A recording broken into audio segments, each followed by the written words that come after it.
ಈ ಜನರ ಮೈಂಡಿಗೆ ಕೈ ಹಾಕಬೇಕು. ಹಿಟ್ಲರ್ ಯೋಚನೆ. ಅವನೇನು ಮಾಡಿಬಿಟ್ಟ, ನಂಬರ್ ಇಂಟ್ರೊಡ್ಯೂಸ್ ಮಾಡ್ದ.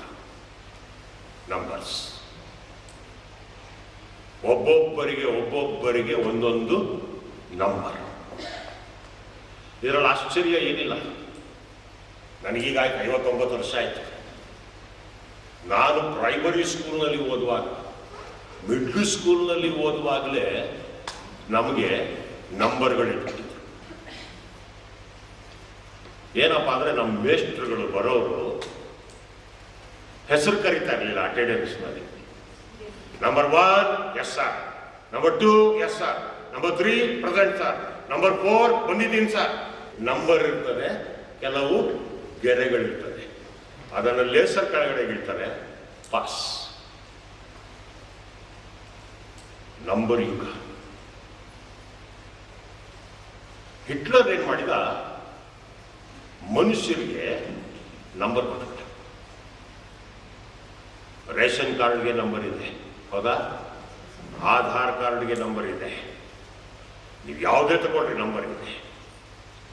ಮನೆಗೆ ನಂಬರ್ ಇದೆ, ಎಲೆಕ್ಟ್ರಿಕ್ ಮೀಟರ್ಗೆ ನಂಬರ್ ಇದೆ, ವಾಟರ್ ಮೀಟರ್ಗೆ ನಂಬರ್ ಇದೆ, ಪ್ರತಿಯೊಂದೊಂದಕ್ಕೂ ನಂಬರ್ ಇದೆ. ಮನುಷ್ಯರಿಗೂ ನಂಬರ್ ಇದೆ. ಇವನ ಬ್ರೈನ್ ಹೇಗೆ ವರ್ಕ್ ಮಾಡ್ತಂದ್ರೆ ಹಿಟ್ಲರ್ದು, ಈಗ ಇಲ್ಲಿ ಡೈಸಿ ಬಗ್ಗೆ, ಈಗ ಡೈಸಿದು ಐಡೆಂಟಿಟಿ ಏನಪ್ಪಾ ಅಂದ್ರೆ, ನೀನು ಯಾರಮ್ಮ ಅಂತಂದ್ರೆ ಡೈಸಿ ಅಂತ ಹೇಳ್ತಾರೆ. Name is the identity. ಹೌದಾನೆ? ನಮ್ಮನ್ನು ಬೇರೆ ಯಾರು ಏನು ಇದು ಮಾಡಕ್ ಆಗೋದಿಲ್ಲ. ನಾವಿಷ್ಟು ಜನ ಇದ್ದೇವೆ. ಹನಿ ಅಂದ್ರೆ ಯಾರು ಅಂದ್ರೆ ಓನ್ಲಿ ಹನಿ ವಿಲ್ ಸ್ಟ್ಯಾಂಡ್. ಬೇರೆ ಯಾರು ಇದ್ದಾರೆ? ಯಾಕೆ? That's hour identity. ಹಿಟ್ಲರ್ ಏನು ಮಾಡಿ ತೆಗೆದಾಕ್ಬಿಟ್ಟು ಡೈಸಿ ಅಂದ್ರೆ ಏನು 405, ಹನಿ ಅಂದ್ರೆ ಏನು 601. ಅಷ್ಟೇ. ಎಲ್ಲ ನಂಬರ್ಸ್. ಯಾವಾಗ ನಂಬರ್ ಬಂದ್ಬಿಡುತ್ತೋ ನಾನು ಯಾರು ಅನ್ನೋದು ಹೊರಟಾಯ್ತು. ಕ್ರಮೇಣ ಗ್ರಾಜುವಲ್ ಆಗಿ ನಾನು ಯಾರು, ನಾನು ಎಂಥವನು ಅನ್ನುವಂಥದ್ದೇ ಹೋಗಿಬಿಡ್ತದೆ. ಆ ಐಡೆಂಟಿಟಿನೇ ಹೋಗಿಬಿಡ್ತದೆ. ನಾನು ಏನಿದ್ರು ಬರೀ ನಂಬರ್. ಈಗಲೇ ಬಂದಿದೆ ಎಷ್ಟೋ ಫ್ಯಾಕ್ಟ್ರಿಗಳಲ್ಲಿ ಪಂಚ್ ಮಾಡಿ ಒಳಗಡೆ ಹೋಗ್ಬೇಕಲ್ಲ, ಆವಾಗ ಪಂಚಿಂಗ್ ಸಿಸ್ಟಮ್ನಲ್ಲಿ ಕೆಲವು ಕಡೆ ನೇಮ್ಸ್ ಇದೆ, ಕೆಲವು ಕಡೆ ನಂಬರ್ಸ್. Token numbers. ಫ್ಯಾಕ್ಟ್ರಿನಲ್ಲಿ ಸುಮಾರು 7,000 ಜನ ಕೆಲಸ ಮಾಡ್ತಾ ಇದ್ದಾರೆ. ಶಾಂತರಾಜ್ ಅಂದ್ರೆ ಗೊತ್ತಿಲ್ಲ, ಅವ್ರದ್ದು ಟೋಕನ್ ನಂಬರ್ ಹೇಳಿದ್ರೆ ಎಸ್ ಇದ್ದಾರೆ, ಅವರಿದ್ದಾರೆ. ಟೋಕನ್ ನಂಬರ್ ಹೇಳಿದ್ರೆ ಗೇಟಲ್ಲಿರೋರು ಹೇಳ್ತಾರೆ ಇವತ್ತು ಬಂದಿದಾರ ಇಲ್ವಾ. ಹೆಸರು ಹೇಳಿದ್ರೆ ಶಾಂತರಾಜ್, ನಾಮಕ ಇದ್ರ ಕೊಯ್ ದಿನ ಇದೆ. Numbers are important. ಹಿಟ್ಲರ್ ಇದನ್ನು ತಂದಿದ್ಬಿಟ್ಟ. ಎಲ್ಲರಿಗೂ ನಂಬರ್. ಜನ ಏನಾಯ್ತು, ಅವರ ಸ್ವಂತಿಕೆನೆ ಕಳ್ಕೊಂಡ್ರು. ಯಾವಾಗ ಮನುಷ್ಯನಿಗೆ ನಾನು ಯಾರು ಅನ್ನೋದು ಹೋಗಿಬಿಡ್ತದೆ, ಹಿ ಬಿಕಮ್ಸ್ ಎ ಮಷೀನ್ ಆಗುತ್ತಾನೆ, ಒಂದು ಯಂತ್ರ ಆಗಿಬಿಡ್ತಾನೆ. ಈ ಯಹೂದ್ಯರು ಹಿಟ್ಲರ್ಗೆ ಕಂಡ್ರಾಗೋದಿಲ್ಲ. ನಿರ್ನಾಮ ಮಾಡ್ತೀನಿ ಯಹೂದ್ಯರನ್ನ ಅಂತ ನಿಂತುಬಿಟ್ಟಿದ್ದ. ಅವನೇನ್ ಮಾಡಿಬಿಟ್ಟ, ಯಹೂದ್ಯರ ತೋಳ ಮೇಲೆ ನಂಬರ್ನ ಹಚ್ಚೆ ಹಾಕಿಸ್ಬಿಟ್ಟ. ಎಲ್ಲ ಯಹೂದ್ಯರ ತೋಳ ಮೇಲೆ ಹಚ್ಚೆ ನಂಬರ್. ಆ ನಂಬರ್ಗಳನ್ನ ಹಿಡ್ಕೊಂಡು ಬರಬೇಕು, ಗ್ಯಾಸ್ ಚೇಂಬರ್ಗೆ ಹಾಕಬೇಕು, ಸಾಯಿಸಬೇಕು. ಇಷ್ಟನೇ ನಂಬರಿಂದ ಇಷ್ಟನೇ ನಂಬರ್. ಮಕ್ಕಳಾಗಿರ್ಬೋದು, ಹೆಂಗಸರಾಗಿರ್ಬೋದು, ಗಂಡಸರಾಗಿರ್ಬೋದು, ವಾಟ್ ಎವರ್ ಬಿ ಇಟ್.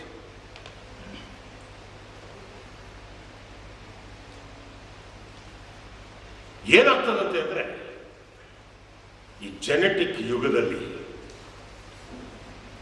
ಮನುಷ್ಯ ಎಲ್ಲಿವರೆಗೂ ಮುಂದುವರೆದು ಬಿಡ್ತಾನೆ ಅಂದ್ರೆ, ಈಗಲೇ ಬಂದಿದೆ ಹುಟ್ಟುವ ಮಗುವಿಗೆ, ಈಗ ತಾನೇ ಹುಟ್ಟಿರುತ್ತೆ ಮಗು, ಹುಟ್ಟಿದಾಗಲೇ ಡಾಕ್ಟರ್ ಕೈನಲ್ಲಿ ಒಂದು ಸ್ಲಿಟ್ ಮಾಡ್ತಾರೆ, ಒಂದು ಓಪನ್ ಮಾಡ್ತಾರೆ. ಓಪನ್ ಮಾಡಿಬಿಟ್ಟು ಒಂದು ಸಣ್ಣ ಚಿಪ್ ಇಟ್ಬಿಡ್ತಾರೆ ಒಳಗಡೆ. That is called biochip. Biochip ಅಂತ ಹೇಳ್ಬಿಡ್ತಾರೆ. ಅಷ್ಟೇ, ಆ ಗಾಯ ವಾಸಿ ಆಗುತ್ತೆ. ಅವನು ದೊಡ್ಡವನಾಗಿ 70-75 ವರ್ಷ ಬದುಕಿದ್ರು ಅವನ ಮೈಯೊಳಗಡೆ ಆ ಬಯೋಚಿಪ್ ಇದ್ದೇ ಇರುತ್ತೆ. ಬಯೋಚಿಪ್ ಹೇಗಪ್ಪ ಅಂತ ಕೆಲಸ ಮಾಡುತ್ತೆ ಅಂದರೆ, ಈಗ ಅವನು ತಪ್ಪಿಸ್ಕೊಂಡ್ಬಿಟ್ಟ, ಎಲ್ಲಿದ್ದಾನೆ ಗೊತ್ತಾಗಲ್ಲ. ಈ ಬಯೋಚಿಪ್ನ ಕಂಪ್ಯೂಟರ್ನಲ್ಲಿ ಹಾಕಿ ತೋರಿಸ್ಬಿಟ್ರೆ ಆ ಬಯೋಚಿಪ್ ನಂಬರ್ ಕಂಪ್ಯೂಟರ್ನಲ್ಲಿ ಫೀಡ್ ಮಾಡಿರುತ್ತೆ. ಅದನ್ನು ತೋರಿಸ್ಬಿಟ್ರೆ ಅವನು ಟ್ರೇಸ್ ಮಾಡುತ್ತೆ ಎಲ್ಲಿದ್ದಾನೆ ಏನಿಲ್ಲ. ನೋಡ್ರಿ, ವಿಜ್ಞಾನ ಬಹಳ ಬಹಳ ಬಹಳ ಮುಂದುವರಿತಾ ಇದೆ. ಹೇಳ್ತಾರೆ, ಹಿಟ್ಲರ್ ಮಾಡಿದ ಪ್ರಾಕ್ಟೀಸ್ಗಳೇ ಪುನಃ ಬರ್ತದೆ. ಅಂತ್ಯಕಾಲದಲ್ಲಿ ಈ ನಂಬರಿಂಗ್ ಸಿಸ್ಟಮ್ ಯಾವ ಮಟ್ಟಕ್ಕೆ ಬರುತ್ತೆ ಅಂದ್ರೆ, ಮನುಷ್ಯನ ಹಣೆ ಮೇಲೆ ಅಥವಾ ತೋಳಿನ ಮೇಲೆ ಅವನ ನಂಬರ್ ಮುದ್ರೆ ಹಾಕಿಬಿಡ್ತಾರೆ. ಅದು ಕಾಣಲ್ಲ, ಬರೀ ಕಣ್ಣಿಗೆ ಕಾಣಲ್ಲ. ಅದಕ್ಕೊಂದು ಸ್ಪೆಷಲ್ ಲೈಟ್ ಬೇಕು. ಸ್ಪೆಷಲ್ ಲೇಸರ್ ಲೈಟ್ ಬಿಟ್ಟಾಗ ಆ ನಂಬರ್ ಕಾಣುತ್ತೆ. Mind is controlled by others. ನಿನ್ನ ಸ್ವಂತಿಕೆ ಅನ್ನೋದು ಏನಿದೆ ಅದನ್ನೇ ಕಿತ್ತು ಹಾಕಿಬಿಡ್ತಾರೆ. ನಿನ್ನನ್ನು ಒಬ್ಬ ಯಂತ್ರದಂತೆ ಉಪಯೋಗ ಮಾಡ್ತಾರೆ. ಯಂತ್ರದಂತೆ ಉಪಯೋಗ ಮಾಡಿ ನಿನಗೆ ನಂಬರ್ ಕೊಟ್ಟು ನಿನ್ನ ವೇರ್ ಅಬೌಟ್ಸ್ನೆಲ್ಲ ಒಂದು ರೂಮ್ನಲ್ಲಿ ಕೂತ್ಕೊಂಡು ಒಬ್ಬ ಮಾನಿಟರ್ ಮಾಡ್ತಾ ಇರ್ತಾನೆ. ಆ ಮಟ್ಟಕ್ಕೆ ವಿಜ್ಞಾನ ಬೆಳೀತಿದೆ.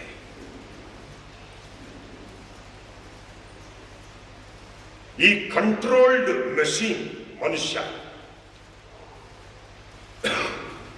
ಬೇರೆ ಬೇರೆ ರೀತಿಯಲ್ಲಿ ಮಾಡ್ತಾರೆ. ಬಯೋಚಿಪ್ ಹೇಳಿದೆ.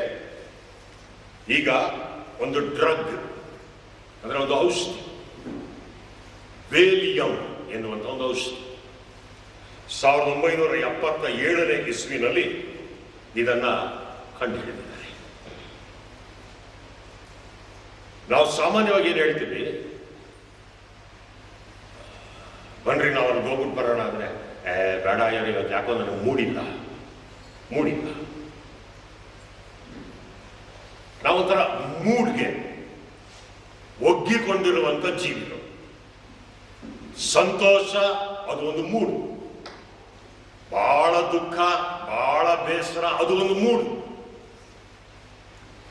ನಮಗೆ ಮೂಡ್ ಬಂದ ಹಾಗೆ ಕೆಲವರು ಈ ಮೂಡ್ಗೆ ಎಷ್ಟು ದಾಸರಾಗಿಬಿಟ್ಟಿದ್ದಾರೆ ಅಂದ್ರೆ, ಅವ್ರಿಗೆ ಹೇಳ್ತಾರೆ, ಅವನು ಬಿಡ್ರೆ ಅವನೊಬ್ಬ ಮೂಡಿ ಫೆಲೋ, ಬಹಳ ಮೂಡು. ಈಗಿದ್ದಂಗೆ ಸಾಯಂಕಾಲ ಇರಲ್ಲ, ಸಾಯಂಕಾಲ ಇದ್ದಂಗೆ ಬೆಳಿಗ್ಗೆ ಇರಲ್ಲ. ಮನೆಗಳಲ್ಲಿ ಸುಮಾರು ಜನ ಈ ರೀತಿ ಇರ್ತಾರೆ. ಯಾರಿಲ್ಲ ಅಂದ್ರೂ ಗಂಡಸರೆಲ್ಲ ಒಪ್ಕೋತಾರೆ, ನಮ್ಮ ಹೆಂಡತಿದಿರು ಮೂಡ್ ಜಾಸ್ತಿ. ಮೂಡಿ ಫೆಲೋಸ್. ಈ ವೇಲಿಯಂ ಡ್ರಗ್ ಕಂಡಿರ್ತಾರೆ. ಇದು ಈ ಮೂಡ್ ಇದೆಲ್ಲ ಹೇಗಾಗುತ್ತಪ್ಪ ಅಂದ್ರೆ, ಬ್ರೈನ್ ನಲ್ಲಿ ಯಾವುದೇ ಕಾಲಕ್ಕೆ ಒಬ್ಬ ಮನುಷ್ಯನಲ್ಲಿ ಬ್ರೈನ್ ಇರೋದು ಬಹಳ ಸಣ್ಣ, ತುಂಬಾ ಸಣ್ಣದು. ಬ್ರೈನ್ ನಲ್ಲಿ ಬೇರೆ ಬೇರೆ ಪಾರ್ಟ್ಸ್ ಇದೆ. ಬಟ್ ಆಕ್ಚುಯಲ್ ಆಗಿ ರಿಯಲ್ ಥಿಂಕಿಂಗ್ ಇರುವಂತ ಬ್ರೈನ್ ಎಷ್ಟಪ್ಪ ಅಂದ್ರೆ ಬರೀ 6 ಔನ್ಸ್ ತೂಗುತ್ತಷ್ಟೇ. ನನ್ನಲ್ಲಿ ನಿಮ್ಮಲ್ಲಿ ಇರುವಂತ ಬ್ರೈನ್, ನಿಜವಾಗಿ ಕೆಲಸ ಮಾಡುವಂತ ಬ್ರೈನ್ ಏನಿದೆ ಅದರ ತೂಕ ಬರೀ 6 ಔನ್ಸ್ ಅಷ್ಟೇ. 6 ಔನ್ಸ್ ಅಂದ್ರೆ ಇದೊಂದು 2-3 ಪೇಪರ್ ತೂಕ ಬರ್ಬೋದಷ್ಟೇ. That's all. ಬಟ್ ಈ 6 ಔನ್ಸ್ ಇರುವಂತ ಈ ಬ್ರೈನ್ ನಲ್ಲಿ 10 ಬಿಲಿಯನ್ ವರ್ಕಿಂಗ್ ಸೆಲ್ಸ್ ಇದೆಯಂತೆ. 10 ಬಿಲಿಯನ್ ವರ್ಕಿಂಗ್ ಸೆಲ್ಸ್. ಈ ಸೆಲ್ಗಳು, ಈ ಜೀವಕೋಶಗಳು ನಮ್ಮ ಆಕ್ಷನ್ಗಳನ್ನ ಕಂಟ್ರೋಲ್ ಮಾಡ್ತವೆ. ನನ್ನ ಮೈಂಡ್ ಹೇಳ್ತದೆ ಈ ಪುಸ್ತಕ ತಕ್ಕೋ, ನನ್ನ ಕೈ ಆಟೋಮ್ಯಾಟಿಕ್ ಆಗಿ ಬರ್ತದೆ, ಈ ಪುಸ್ತಕ ತಗೊಳ್ತದೆ. ಇದು ಮೈಂಡ್ಗೂ ಬಾಡಿಗೂ ಇರುವಂತಹ ಕೋಆರ್ಡಿನೇಷನ್, ಸಮತೋಲತ್ವ. ಈ ಕೋಆರ್ಡಿನೇಷನ್ ಮಾಡುವಂಥದ್ದು ಈ 6 ಔನ್ಸ್ ಇದೆಯಲ್ಲ, ಈ ಬ್ರೈನ್. 10 ಬಿಲಿಯನ್ ವರ್ಕಿಂಗ್ ಸೆಲ್ಸ್, ಇದಕ್ಕೆ ನ್ಯೂರಾನ್ಸ್ ಅಂತ ಕರೀತಾರೆ. ಈಗ ಒಬ್ಬ ಮೂಡಿ ಫೆಲೋ ಇರ್ತಾನಲ್ಲ, ಅವನಿಗೆ ಈ ವೇಲಿಯಂನ ಇಂಜೆಕ್ಟ್ ಮಾಡ್ತಾರೆ. ವೇಲಿಯಂ ಡ್ರಗ್ನ ಇಂಜೆಕ್ಷನ್ ಕೊಡ್ತಾರೆ. ಇದು ಡೈರೆಕ್ಟ್ ಆಗಿ ಈ ನ್ಯೂರಾನ್ಸ್ ಮೇಲೆ 10 ಬಿಲಿಯನ್ ವರ್ಕಿಂಗ್ ಸೆಲ್ಸ್ ಏನಿದೆ 6 ಔನ್ಸಿನ ಬ್ರೈನ್ ನಲ್ಲಿ, ಅದರ ಮೇಲೆ ಕೆಲಸ ಮಾಡ್ತದೆ. ಟೆಸ್ಟ್ ಮಾಡಿ ನೋಡಿದ್ದಾರೆ. ಈ ವೇಲಿಯಂ ಕೊಟ್ಟು ಬಿಟ್ರೆ ಮನುಷ್ಯ ಹುಚ್ಚುನಾಯಿ ಆಡ್ದಂಗೆ ಆಡ್ತಾನಂತೆ. ಅಂದ್ರೆ ಹಿ ಬಿಕಮ್ಸ್ ವೈಲೆಂಟ್. ಬಹಳ ಕೋಪ, ಬಹಳ ರೌದ್ರ, ಅದನ್ನ ಕಿತ್ತಾಕ್ ಇದನ್ನ ಕಿತ್ತಾಕ್, ಅದನ್ನು ಹೊಡೆದಾಕ, ಅವ್ರಿಗೆ ಹೊಡಿ ಇವ್ರಿಗೆ ಹೊಡಿ, ಕತ್ತಿ ತಗೊಂಡು ಇನ್ನೊಬ್ಬರನ್ನ ಕಡಿ, ಈ ರೀತಿಯಲ್ಲಿ ತುಂಬಾ ವೈಲೆಂಟ್ ಆಗ್ಬಿಡ್ತಾನೆ. ಅವ್ರಿಗಿನ್ನೇನು ಗೊತ್ತಾಗಲ್ಲ, ಇಷ್ಟು ಮಾಡ್ಬೇಕಷ್ಟೇ.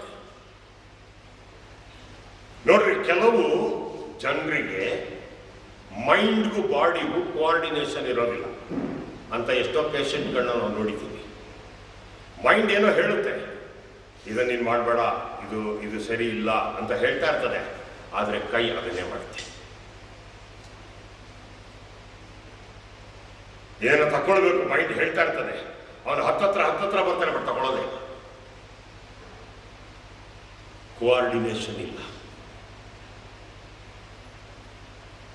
ಕಣ್ಣುಗಳಲ್ಲಿ ಕೋಆರ್ಡಿನೇಷನ್ ತಪ್ಪೋದ್ರಂತೂ ಬಹಳ ಡೇಂಜರ್. ಕಣ್ಣಿನಲ್ಲಿ ಕೋಆರ್ಡಿನೇಷನ್ ತಪ್ಪೋಗಿ ಬಿಟ್ರೆ ನೀವೇನು ನೋಡಕ್ಕೆ ಆಗೋದಿಲ್ಲ, ಬಹಳ ಕಷ್ಟ ಆಗ್ಬಿಡುತ್ತೆ. ಇದೆಲ್ಲ ಮಾಡಿಬಿಡ್ತಾರಂತೆ ವೇಲಿಯಂ ಡ್ರಗ್ ಮೂಲಕ. ಅದು ಮನುಷ್ಯನಿಗೆ ಇಂಜೆಕ್ಟ್ ಮಾಡೋದನ್ನ ಫಸ್ಟ್ ಮಾಡಿದೆ 1977. 2003ನಲ್ಲಿ ಸೇಮ್ ವೇಲಿಯಂ ಡ್ರಗ್ ಮನುಷ್ಯನಿಗೆ ಇಂಜೆಕ್ಟ್ ಮಾಡಬೇಕಾಗಿಲ್ಲ, ಮನುಷ್ಯ ಕುಡಿಯುವಂತ ನೀರಿಗೆ ಅದನ್ನ ಮಿಕ್ಸ್ ಮಾಡಿಬಿಟ್ರೆ ಸಾಕು, ಆ ನೀರು ಯಾರ್ಯಾರು ಕುಡಿತಾರೋ ಅವರೆಲ್ಲ ಬಿಕಮ್ ವೈಲೆಂಟ್, ಹುಚ್ಚನಾಯಿಗಳ ರೀತಿಯಾಗಿ ಬಿಡ್ತಾರೆ. ಗಾಳಿಗೆ ಸೇರಿಸ್ಬಿಡ್ತಾರಂತೆ. ಉಸಿರಾಡ್ಲೇಬೇಕು, ಉಸಿರಾಡ್ತೀವಿ, ಆ ಗಾಳಿನಲ್ಲಿ ವೇಲಿಯಂ ಇದ್ರೆ ನಾವೆಲ್ಲ ಹುಚ್ಚರಂತೆ ವರ್ತಿಸ್ಬಿಡ್ತೀವಿ. Mind is under the control of somebody else. ಅಂತ್ಯಕಾಲದಲ್ಲಿ ಒಬ್ಬ ಬರ್ತಾನೆ, ಅದು ನಿಮ್ಮೆಲ್ಲರಿಗೂ ಗೊತ್ತಿದೆ, ಅಂತ್ಯಕ್ರಿಸ್ತ. ಅವನು ಭೂಮಿಯ ಅಧೋಲೋಕದಿಂದ ಬರ್ತಾನೆ, ಸಮುದ್ರದೊಳಗಿಂದ ಎದ್ದೇಳ್ತಾನೆ ಎಂಬುದಾಗಿ ರೆವಲೇಷನ್ ಚಾಪ್ಟರ್ 13ನಲ್ಲಿ ಇದೆ, 13ನೇ ಅಧ್ಯಾಯದಲ್ಲಿ. 12 ಕೊಂಬು ಇರ್ತದೆ. ಒಂದು ಕೊಂಬು ಮುರಿದು ಹೋಗ್ತದೆ. ನಾನು ನೋಡುತ್ತಾ ಇರಲಾಗಿ ಆ ಮುರಿದು ಹೋದ ಕೊಂಬು ಪುನಃ ರಿಪೇರಿ ಆಗ್ತದೆ. ಆ ಮೃಗಕ್ಕೆ ಎಲ್ಲ ಅಧಿಕಾರ ಕೊಡಲ್ಪಡ್ತದೆ. ಆ ರೆವಲೇಷನ್ ಚಾಪ್ಟರ್ 13 ಹೇಳುವಂತ ವ್ಯಕ್ತಿಯೇ ಅಂತ್ಯ ಕ್ರಿಸ್ತನು. ಪ್ರಿಯರೇ, ಅನ್ಫಾರ್ಚುನೇಟ್ಲಿ ನಮಗೆ ಟೈಮ್ ಇಲ್ಲ ಇವತ್ತು ಅದನ್ನು ನೋಡಲಿಕ್ಕೆ. ಬಟ್ ನಾನು ಹೇಳಿದ್ದೆ, ಅಲ್ ಮಹದಿ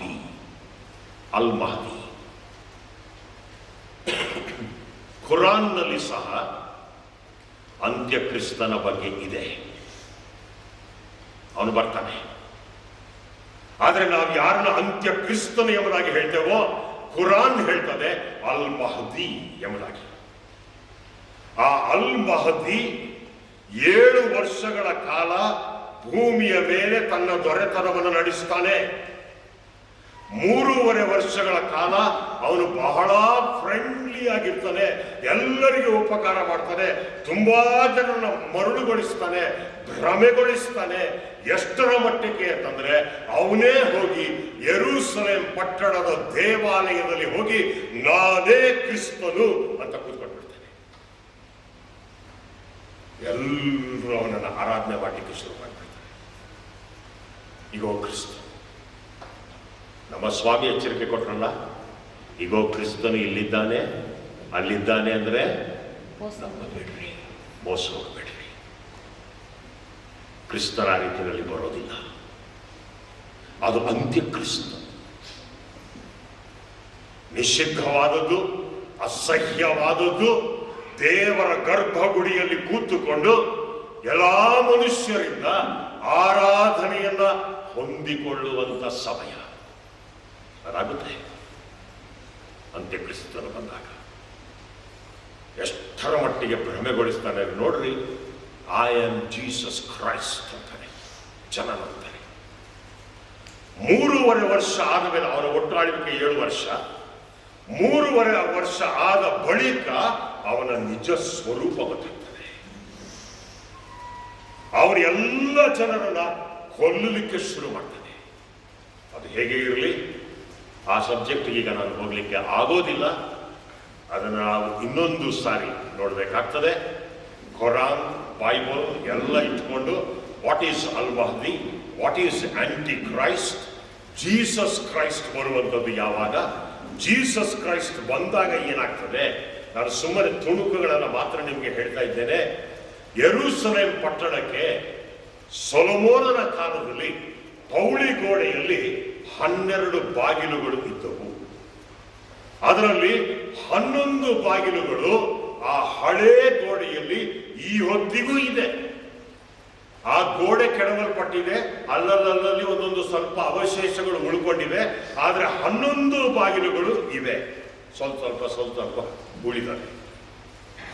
12ನೇ ಬಾಗಿಲು ಫುಲ್ಲಿ ಇಂಟ್ಯಾಕ್ಟ್, ಕರೆಕ್ಟ್ ಆಗಿದೆ, ಅದು ಏನು ಹಾಳಾಗಿಲ್ಲ. 12ನೇ ಬಾಗಿಲಿಗೆ ಆಗಿನ ಕಾಲದ ಬೀಗ ಮುದ್ರೆ ಇದೆ, ಲಾಕ್ ಮಾಡಿದ್ದಾರೆ, ತೆಗೆಯಕೊಳ್ಳೋದಿಲ್ಲ. ಅದರ ಒಂದು ಕಡೆಯಲ್ಲಿ ಎಣ್ಣೆ ಮರಗಳ ಗುಡ್ಡ ಇದೆ, ಅದರ ಇನ್ನೊಂದು ಕಡೆಯಲ್ಲಿ ಹಿನ್ನೋಮ್ ತಗ್ಗಿದೆ. ಹಿನ್ನೋಮ್ ತಗ್ಗು ಎಂಬುದಾಗಿ ಹೇಳಿದ್ರೆ ನೋಡ್ರಿ, ಇದೆ. ನಾವು ಅನೇಕ ಸಂಗತಿಗಳನ್ನ ಹೇಳಬೇಕಾಗ್ತದೆ. ನಮ್ಮ ಆರಾಧನೆಗಳಿಗೆ ಬರುವವರಿಗೆ ಸ್ವಲ್ಪ ಮಟ್ಟಿಗೆ ತಿಳಿದಿರ್ತದೆ. ಹಿನ್ನೋಮ್ ತಗ್ಗು ಅಂದ್ರೆ ಆಗಿನ ಕಾಲದಲ್ಲಿ ಮಕ್ಕಳನ್ನ ಬಲಿ ಕೊಡ್ತಾ ಇದ್ದಂತ ಜಾಗ. ಕಲ್ವಾರಿ ಬೆಟ್ಟ, ಸ್ವಾಮಿಯನ್ನು ಶಿಲುಬೆಗೆ ಹಾಕಿದ ಸ್ಥಳ. ಅಲ್ಲಿ ನಿಂತರೆ ಹಿನ್ನೋಮ್ ತಗ್ಗು ಕಾಣುತ್ತೆ. ಹಿನ್ನೋಮ್ ತಗ್ಗಿನ ವಿಶೇಷತೆ ಏನಪ್ಪಾ ಅಂದ್ರೆ, ಮೊಲೆಕ್ ಎನ್ನುವಂತಹ ದೇವತೆ, ಆ ದೇವತೆಯ ಸ್ಟ್ಯಾಚ್ಯೂ, ದೊಡ್ಡ ಸ್ಟ್ಯಾಚ್ಯೂ ಮಾಡಿಬಿಟ್ಟಿದೆ. ಆ ದೇವತೆ ಕೂತ್ಕೊಂಡು ತನ್ನ 2 ಕೈಗಳನ್ನು ಹೀಗೆ ಮುಂದಕ್ಕೆ ಚಾಚುವಂತ. ಈ ಚಾಚಿದ ಕೈಗಳ ಮೇಲೆ ಮಗುನ ತಗೊಂಡೋಗಿಟ್ಬಿಡ್ತಿದ್ರು. ಆ ಮೊಲೆಕ್ ದೇವತೆಯ ಯಾಚಕ ಒಂದು ಕತ್ತಿಯನ್ನು ಹಿಡ್ಕೊಂಡು ಬಂದು ಹೀಗೆ ಕೈ ಇರ್ತಿತ್ತು, ಮಗು ಮೇಲೆ ಇರ್ತಿತ್ತು, ಮಧ್ಯ ಸ್ಪೇಸ್ ಇದೆ 2 ಕೈ ಮಧ್ಯ. ಆ ಮಧ್ಯ ಭಾಗಕ್ಕೆ ಆ ಕತ್ತಿಯಿಂದ ಒಂದು ಸಾರಿ ಹೊಡಿತಿದ್ದ, ಮಗು 2 ಪೀಸ್ ಆಗ್ತಿತ್ತು. ಮಕ್ಕಳನ್ನ ಬಲಿ ಕೊಡುವ ಸ್ಥಳ. ಆ ಹಿನ್ನೋಮ್ ತಗ್ಗಿನಲ್ಲಿ ಯಾರ್ಯಾರು ಶಿಲುಬೆಗೆ ಹಾಕಿಕೊಳ್ಳಲ್ಪಡ್ತಾರೋ, ಯಾವ್ಯಾವ ಮಕ್ಕಳು ಬಲಿಯಾಗಿ ಅರ್ಪಣೆಯಾಗಿದೆಯೋ, ಇವರೆಲ್ಲರ ಮೂಳೆಗಳು, ಅಸ್ಥಿಪಂಜರಗಳು, ಬುರುಡೆಗಳು ತುಂಬಿದ ಸ್ಥಳ ಹಿನ್ನೋಮ್ ತಗ್ಗು. ಈ 12ನೇ ಬಾಗಿಲಿದೆ. ಆ ಬಾಗಿಲಿನ ಒಂದು ಬದಿಯಲ್ಲಿ ಎಣ್ಣೆ ಮರಗಳ ಗುಡ್ಡ, ಇನ್ನೊಂದು ಬದಿಯಲ್ಲಿ ಹಿನ್ನೋಮ್ ತಗ್ಗು. ಎಷ್ಟು ಅದ್ಭುತ ಅಂದ್ರೆ ಬೈಬಲ್, ಸ್ವಾಮಿಯ 2ನೇ ಬರೋಣ ಎಷ್ಟು ಅದ್ಭುತ ಅಂದ್ರೆ, ಅದೇ ಒಂದು ಕಡೆಯಲ್ಲಿ ಹೇಳ್ತದೆ, ನೀವೀಗ ಸ್ವಾಮಿ ಏರಿ ಹೋಗುವಂಥದ್ದನ್ನ ಹೇಗೆ ನೋಡ್ತಾ ಇದ್ದೀರೋ ಅದೇ ರೀತಿಯಲ್ಲಿ ಇಲ್ಲಿ ಸ್ವಾಮಿ ಇಳಿದು ಬರುವುದನ್ನು ನೀವು ನೋಡ್ತೀರಿ. ಸ್ವಾಮಿ ಎರಡನೇ ಸಾರಿ ಅಂತ್ಯಕ್ರಿಸ್ತನನ್ನ ಸಂಹಾರ ಮಾಡೋದಕ್ಕೋಸ್ಕರ ಸೆಕೆಂಡ್ ಕಮಿಂಗ್ ಆಫ್ ಕ್ರೈಸ್ಟ್ ಏನಿದೆ, ಪರಲೋಕದಿಂದ ಇಳಿದು ಬರುವಂಥದ್ದು ಅದೇ ಎಣ್ಣೆ ಮರಗಳ ಗುಡ್ಡದ ಮೇಲೆ ಇಳಿದು ಬರ್ತಾನೆ. ಎಣ್ಣೆ ಮರಗಳ ಗುಡ್ಡದ ಮೇಲೆ ಸ್ವಾಮಿ ಇಳಿದು ಬರ್ತಾನೆ. ಆಗ 12ನೆಯ ಬಾಗಿಲು, ಶತಶತಮಾನಗಳಿಂದ ಬೀಗ ಮುದ್ರೆ ಹಾಕಿರುವಂತಹ 12ನೆಯ ಬಾಗಿಲು ತನ್ನಿಂದ ತಾನೇ ಓಪನ್ ಆಗ್ತದೆ. ಇನ್ನೊಂದು ತಗ್ಗಿನಲ್ಲಿ ಹತರಾದ ಮಕ್ಕಳು, ದೊಡ್ಡವರು ಯಾರ್ಯಾರಿದ್ದಾರೋ ಅವರೆಲ್ಲರೂ ಶಾರೀರಿಕವಾದಂತ ಅಂದ್ರೆ ಬಾಡಿಲಿ ಫಿಸಿಕಲಿ ರೆಸರಕ್ಷನ್ ಹೊಂದಿ ಆ ಬಾಗಿಲಿನ ಮೂಲಕ ಸ್ವಾಮಿಯ ಬಳಿಗೆ ಬರ್ತಾರೆ. That is the second coming of Christ. ತುಂಬಾ ಇದೆ. Al Mahdi, aunty Christ, second coming of Christ. ಅದು ಹೇಗೆ ಇದೆ? ಇವರೇನ್ ಮಾಡ್ತಾ ಇದ್ದಾರೆ ಅಂದ್ರೆ ಮೈಂಡ್ ಮೇಲೆ ಆಕ್ಟ್ ಮಾಡಿ, ಮೈಂಡ್ ಅನ್ನ ಕಂಟ್ರೋಲ್ಗೆ ತಕ್ಕೊಂಡು, ನೀನಲ್ಲ, ನಿನ್ನ ಹೆಸರು ಏನಿದೆಯೋ ಅದು ನೀನಲ್ಲ, you are only a number, you are only a machine, you will be treated as a machine. Hitler ಮಾಡಿದ್ದನ್ನ ಈ ಅಂತ್ಯಕಾಲದಲ್ಲಿ ವಿಜ್ಞಾನ ಮಾಡ್ತಾ ಇದೆ. ಪ್ರಿಯರೇ, ನೀವು ಮನೆಗೆ ಹೋದಾಗ ಸುಮ್ಮನೆ ಇದನ್ನು ಕೂತ್ಕೊಂಡು ಆಲೋಚನೆ ಮಾಡಿ ನೋಡ್ರಿ, ನಂಬರ್ ಮಹತ್ವ ಇವತ್ತು ಎಷ್ಟಿದೆ ಅಂತ. ನಂಬರ್ ಮಹತ್ವ ಈ ಮಧ್ಯದಲ್ಲೇ ಔಟ್ ಆಫ್ ಸಬ್ಜೆಕ್ಟ್, ಬಟ್ ನಿಮಗೆ ಹೇಳಿಬಿಡ್ತೇನೆ. 7 ಎನ್ನುವಂಥದ್ದು ಯಹೂದ್ಯರಿಗೆ, ಕ್ರೈಸ್ತರಿಗೆ ಪೂರ್ಣ ಸಂಖ್ಯೆ. ಹೌದಾನೆ? 7 ಇಸ್ ದಿ ಟೋಟಲ್ ನಂಬರ್. 8 ಎನ್ನುವಂಥದ್ದು ಜೀಸಸ್ ಸಂಖ್ಯೆ. 6 ಸೈತಾನನ ಸಂಖ್ಯೆ. 7 ಪರ್ಫೆಕ್ಟ್ ನಂಬರ್. ನಮ್ಮ ಸ್ವಾಮಿ ಬರೀ ಪರ್ಫೆಕ್ಟ್ ಅಲ್ಲ, he is more than perfect. He is 8. ಸೈತಾನ ಪರ್ಫೆಕ್ಟ್ ಅಲ್ಲ, ಪರ್ಫೆಕ್ಟ್ ಇಸ್ 7. ಸೈತಾನ ಇನ್ನೇನೇ ಮಾಡಿದ್ರು ಪರ್ಫೆಕ್ಟ್ ಆಗ್ಲಿಕ್ಕೆ ಸಾಧ್ಯ ಇಲ್ಲ, ಅವನು ಜೀಸಸ್ ಆಗ್ಲಿಕ್ಕೆ ಸಾಧ್ಯತೆ ಇಲ್ಲ. He is always less than perfection. ಸಂಪೂರ್ಣತೆಗಿಂತ ಕೆಳಗೆ ಇರುವಂತವನು. His number is given 6. 6 Satan, 7 perfection, 8 Jesus. I am sorry, ಇನ್ನೂ ಡೀಟೇಲ್ ಹೋಗ್ಲಿಕ್ಕೆ ಆಗೋದಿಲ್ಲ, ಯಾಕಂದ್ರೆ ನಾನು ಮೊದಲೇ ಸುಮಾರು 3 ವರ್ಷದ ಹಿಂದೆನೆ ಈ 6 6 6 ಅಂದ್ರೆ ಏನು, 8 8 8 ಜೀಸಸ್ ಹೇಗಾಗ್ತದೆ ಇದನ್ನೆಲ್ಲ ಹೇಳಿಬಿಟ್ಟಿದ್ದೇನೆ. I am sorry, I am not going to repeat it. But ಒಂದು ತಿಳಿಸ್ತೇನೆ. 6 ಅನ್ನೋ ಸಂಖ್ಯೆ ಇಟ್ಕೊಳ್ಳಿ. ABCD ಆಲ್ಫಾಬೆಟ್ ಇದೆಯಲ್ಲ, ಬುಕ್ ಇರುವಂಥವ್ರು ಫಟಾಫಟ್ ಫಟಾಫಟ್ ಅಂತ ಬರೀರಿ. ಎ, ಅದಕ್ಕೆ A ಈಕ್ವಲ್ಸ್ 6 ಅಂತ ಹಾಕೊಳ್ಳಿ. B ಈಕ್ವಲ್ಸ್ 12, 6 ಸೇರಿಸ್ತಾ ಹೋಗ್ರಿ. C is 18, D is 24, E is 30, A, B, C, D, E, F, G, H, I, J, K, L, M, N, O, P, Q, R, S, T, U, V, W, X, Y, Z.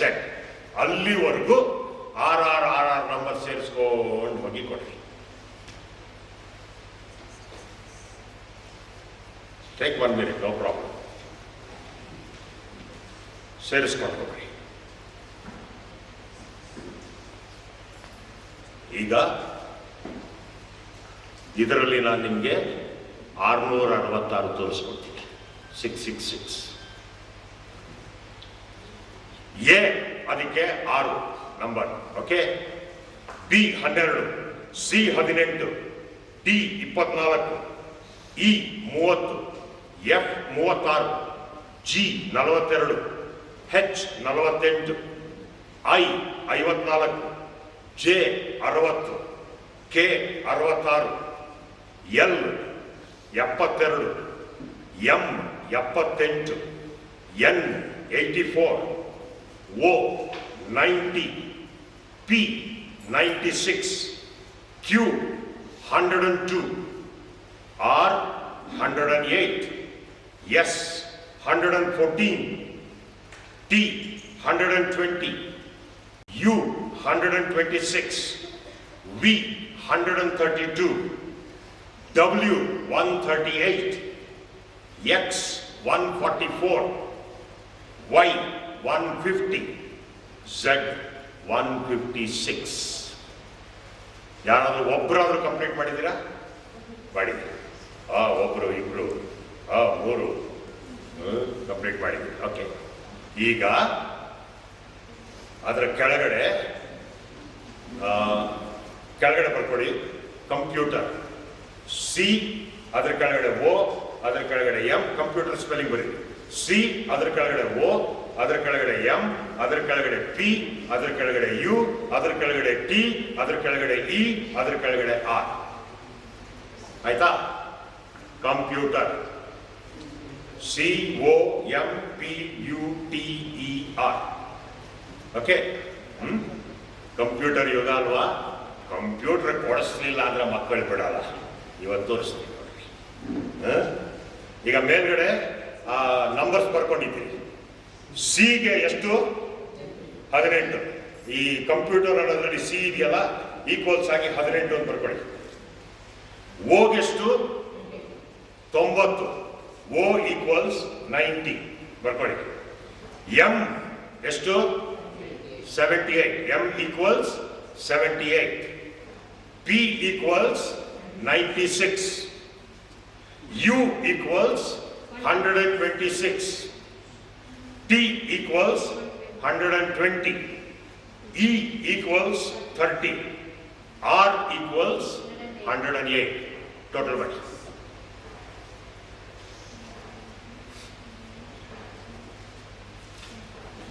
Our number 666. Your computer is ನೋಡಿದ್ರಾ? Computer ಉಪಯೋಗ ಇಲ್ಲ ಅಂತ ನಾನು ಹೇಳ್ತಾ ಇಲ್ಲ. ತುಂಬಾ ಉಪಯೋಗ ಇದೆ, ತುಂಬಾನೇ ಉಪಯೋಗ ಇದೆ. I don't deny that. ತುಂಬಾ ಒಳ್ಳೇದೆ. ಆದ್ರೆ ಬೆಳಿಗ್ಗೆ ಒಂದು ಮಾತು ಹೇಳಿದ್ದೆ, ಕೋತಿ ಕೈಲಿ ಮಾಣಿಕ್ಯ ಕೊಟ್ರೆ ಏನಾಗ್ತದೆ? ಅದೇ ಗತಿ. ಇದೇ ಕಂಪ್ಯೂಟರ್ ಏನಿದೆ, ವಿಜ್ಞಾನದ ಅತ್ಯುನ್ನತವಾದಂತ ಸಾಧನೆ ಕಂಪ್ಯೂಟರ್. ಏನಂತೆ? ಗ್ರಹಗಳನ್ನ ಕಂಟ್ರೋಲ್ ಮಾಡ್ತದಂತೆ. ಇಲ್ಲಿಂದ ಉಡಾಯಿಸ್ತಾರಲ್ಲ ಈ ಶಿಪ್ಗಳು, ಅದನ್ನ ಕಂಟ್ರೋಲ್ ಮಾಡ್ತದಂತೆ. ಸ್ಪೇಸ್ ರಾಕೆಟ್ಗಳನ್ನ ಕಂಟ್ರೋಲ್ ಮಾಡ್ತದಂತೆ. ಎಲ್ಲ ಇಲ್ಲಿ ಕೂತ್ಕೊಂಡು, ರೂಮ್ನಲ್ಲಿ ಕೂತ್ಕೊಂಡು ಒಂದು ಕಂಪ್ಯೂಟರ್ನಲ್ಲಿ ಎಲ್ಲ ಆಟ ಆಡ್ತಾನೆ. ಯು ರಿಮೆಂಬರ್, ನಾನು ಪ್ರೊಫೆಸೀಸ್ ಮಾಡುವಾಗ ನಿಮಗೆ ಹೇಳಿದ್ದೆ, ಒಂದು ಕಡೆನಲ್ಲಿ ಅಲ್ ಖೈದಾದವರು, ಅಲ್ ಖೈದಾ ಅಂದ್ರೆ ಗೊತ್ತಲ್ಲ, ಒಸಾಮಾ ಬಿನ್ ಲಾಡನ್ ಆ ಕಡೆಯವರು, ಒಸಾಮಾ ಬಿನ್ ಲಾಡನ್ ಕಡೆಯವರು. ಬೈ ದ ಬೈ, ಈಗ ಇರಾಕ್ ದೇಶ ಇದೆಯಲ್ಲ, ಇರಾಕ್ ದೇಶ, ಇರಾನ್ ದೇಶ, ಅಫ್ಘಾನಿಸ್ತಾನ್, ಪಾಕಿಸ್ತಾನ್, ರಷ್ಯಾ, ಸುಡಾನ್ ಮತ್ತು ಇನ್ನೊಂದು ಇಥಿಯೋಪಿಯಾ, ಈ 7 ರಾಷ್ಟ್ರಗಳು ಕಡೆಯ ಕಾಲದಲ್ಲಿ ಬಹಳ ದೊಡ್ಡ ಕಾರ್ಯ ಮಾಡ್ತವೆ. ಅದು ಆಂಟಿ ಕ್ರೈಸ್ಟ್ ಆರ್ಮಿ ಆಗ್ತದೆ. ಈಗಾಗಲೇ ಇರಾಕ್ನಲ್ಲಿ ಏನು ಆರ್ಮಿ ಇದೆಯೋ ಆ ಆರ್ಮಿನ ಅವರೊಂದು ಹೆಸರಿಟ್ಟಿದ್ದಾರೆ. ಆ ಆರ್ಮಿಗೆ, ಇರಾಕ್ನಲ್ಲಿರುವಂಥ ಸೈನ್ಯಕ್ಕೆ ಒಂದು ಹೆಸರು ಕೊಟ್ಟಿದ್ದಾರೆ. ಏನು ಗೊತ್ತಾ? ಅಲ್ ಮಹದಿ ಆರ್ಮಿ. ಅಲ್ ಮಹದಿ ಅಂದ್ರೆ ಯಾರಪ್ಪ? Aunty Christ. ಖುರಾನ್, ಇಸ್ಲಾಂ, ಮುಸಲ್ಮಾನರು ಹೇಳುವಂಥದ್ದು ಅಲ್ ಮಹದಿ, ನಾವು ಹೇಳುವಂಥದ್ದು Antichrist. It is already named in Iraq. ಮತ್ತೆ ಈ ಅಲ್ ಮಹದಿ ಎಲ್ಲಿಂದ ಬರ್ತಾನೆ ಅಂತಂದ್ರೆ ಇರಾನ್ನಿಂದ ಬರ್ತಾನಂತೆ. ಸುನ್ನಿ ಶಿಯಾ ಎನ್ನುವಂತ ಎರಡು ಗುಂಪಿದೆ. ಈ ಶಿಯೈಟ್ ಬಂದು ಇವರು ರಾಡಿಕಲ್ ಮುಸ್ಲಿಮ್ಸ್, ಇವರು ತೀವ್ರವಾದಿಗಳು. ಇವರೇನೆಲ್ಲ ಕತ್ತರಿಸಷ್ಟೇ. ಸೂರಾ ಚಾಪ್ಟರ್ 9 ಕುರಾನ್ನಲ್ಲಿ ಅಧ್ಯಾಯಕ್ಕೆ ಸೂರ ಅಂತ ಕರೀತಾರೆ, ವಚನಕ್ಕೆ ಆಯತ್ ಅಂತ ಕರೀತಾರೆ. ಸೂರ 9 ಆಯತ್ 48 ಏನು ಹೇಳುತ್ತಪ್ಪ ಅಂದ್ರೆ, ಯಾರು ಅಲ್ಲಾನ ದೇವರು ಅಂತ ಒಪ್ಕೊಳ್ಳೋದಿಲ್ವೋ ಅವರ ತಲೆ ಕಡಿ, ಅವ್ರನ್ನ ಪೀಸ್ ಮಾಡಿ. ಈ ಅಲ್ ಮಹದಿ ಈ comes as a military leader ಆಗಿ ಬರ್ತಾನೆ. Antichrist will be a military leader. ಅವನೊಂದು ಕನ್ಫೆಡರೇಷನ್ ಮಾಡಿಕೊಳ್ತಾನೆ, 9 ರಾಷ್ಟ್ರಗಳ ಒಕ್ಕೂಟ ಮಾಡ್ತಾನೆ. ಆಮೇಲೆ ಅದು 11 ರಾಷ್ಟ್ರ ಆಗ್ತದೆ. ಅವನು ದೊಡ್ಡದಾಗಿ ಕೂತ್ಕೊಳ್ತಾನೆ, ಯೆರೂಸಲೇಮಿನ ಆಲಯದಲ್ಲಿ ಹೋಗಿ ಕೂತ್ಕೊಂಡು ಬಿಡ್ತಾನೆ, ನಾನೇ ದೇವರು ಅನ್ನೋದಕ್ಕೆ ಶುರು ಮಾಡ್ತಾನೆ. ಇಷ್ಟೆಲ್ಲ ಯಾಕಪ್ಪ ಅಂತಂದ್ರೆ ಮೈಂಡ್ ಕಂಟ್ರೋಲ್. ಆ್ಯಡಿಂದ ಪ್ರಾರಂಭ ಮಾಡ್ತೀವಿ, ಅಡ್ವರ್ಟೈಸ್ಮೆಂಟ್ಗಳು, ಹಿಟ್ಲರ್ ಯಾವ ರೀತಿ ಕಂಟ್ರೋಲ್ ಮಾಡ್ತಾರೆ, ಈಗ ವಿಜ್ಞಾನ ಯಾವ ರೀತಿಯಲ್ಲಿ ಕಂಟ್ರೋಲ್ ತಗೊಳ್ತಾರೆ. ಒತ್ತಟ್ಟಿರಲಿ. ಇನ್ನೊಂದು ಸಂಗತಿಗೆ ಹೋಗೋಣ. Fertilisation forms.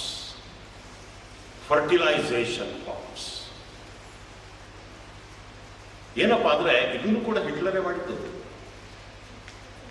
ಮಗುವಿನಲ್ಲಿ 1-2 ವರ್ಷಗಳು, 2-2.5 ವರ್ಷದವರೆಗೆ ಈ ಬ್ರೈನ್ ವರ್ಕಿಂಗ್ ಸೆಲ್ಸ್ ಅಂತ ಹೇಳಿದ್ನಲ್ಲ, 10 billion working cells which are called neurons. ಈ ನ್ಯೂರಾನ್ಗಳು ಹುಟ್ಟಿದ ಮಗುವಿನಿಂದ ಡೇ ನಂಬರ್ 1 ಸುಮಾರು 2-2.5 ವರ್ಷದವರೆಗೆ ಈ ಸೆಲ್ಗಳು ಬೆಳೀತಾ ಇರ್ತದೆ.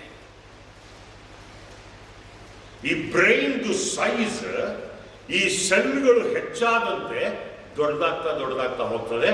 ಮ್ಯಾಕ್ಸಿಮಮ್ ದೊಡ್ಡದಾಗುವಂಥದ್ದು 6 ಪೌಂಡ್ಸ್. ಹೀಗೆ ಬ್ರೈನ್ ಬೆಳೀತಾ ಹೋಗುವಂಥದ್ದು 15-16 ವರ್ಷದ ತನಕ ಬೆಳೀತದೆ. ಈ ಮಗುವಿನ ಬ್ರೈನ್ ಏನಿದೆ ನೋಡಿ, ಇದು ಒಂದು ಸ್ವಿಚ್ ಬೋರ್ಡ್ ತರ. ಇದು ಪ್ರೋಗ್ರಾಮ್ ಆಗಬೇಕು. ಇದನ್ನ ಪ್ರೋಗ್ರಾಮ್ ಮಾಡಿಬಿಟ್ರೆ, ಈಗ ನೀವು ಒಂದು ಸ್ವಿಚ್ ಬೋರ್ಡ್ ಇಟ್ಕೊಂಡು ಅದನ್ನ ಪ್ರೋಗ್ರಾಮ್ ಮಾಡಿ ನಿಮ್ಮ ಕಂಪ್ಯೂಟರ್ಗೆ ಅದನ್ನು ಅಳವಡಿಸಿದ್ರೆ ನೀವು ಏನು ಪ್ರೋಗ್ರಾಮ್ ಮಾಡಿರ್ತೀರೋ ಅದು ಅದರಲ್ಲಿ ರಿಫ್ಲೆಕ್ಟ್ ಆಗಿ ಬರುತ್ತೆ. ಅದನ್ನೇನು ಮಾಡೋದು, ಪ್ರೋಗ್ರಾಮ್ ಮಾಡುವವರು ನೀವು.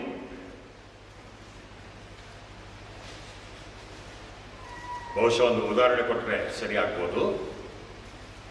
ಕುದುರೆ ಅಂತ ಇಟ್ಕೊಳ್ಳೋಣ. ಕುದುರೆ ಮರಿ ಹಾಕುತ್ತೆ. ಕುದುರೆ ಮರಿ ಹಾಕುತ್ತೆ ತಾನೆ, ಹೌದಾ? ಯಾರಾದ್ರೂ ಮೊಟ್ಟೆ ಹಾಕುತ್ತೆ ಅಂತ ಹೇಳ್ತಾರ? ಕುದುರೆ ಮೊಟ್ಟೆ ಅಂತ ಹೇಳ್ತಾರಲ್ಲ ಮತ್ತೆ. ಓಕೆ, ಕುದುರೆ ಮರಿ ಹಾಕುತ್ತೆ.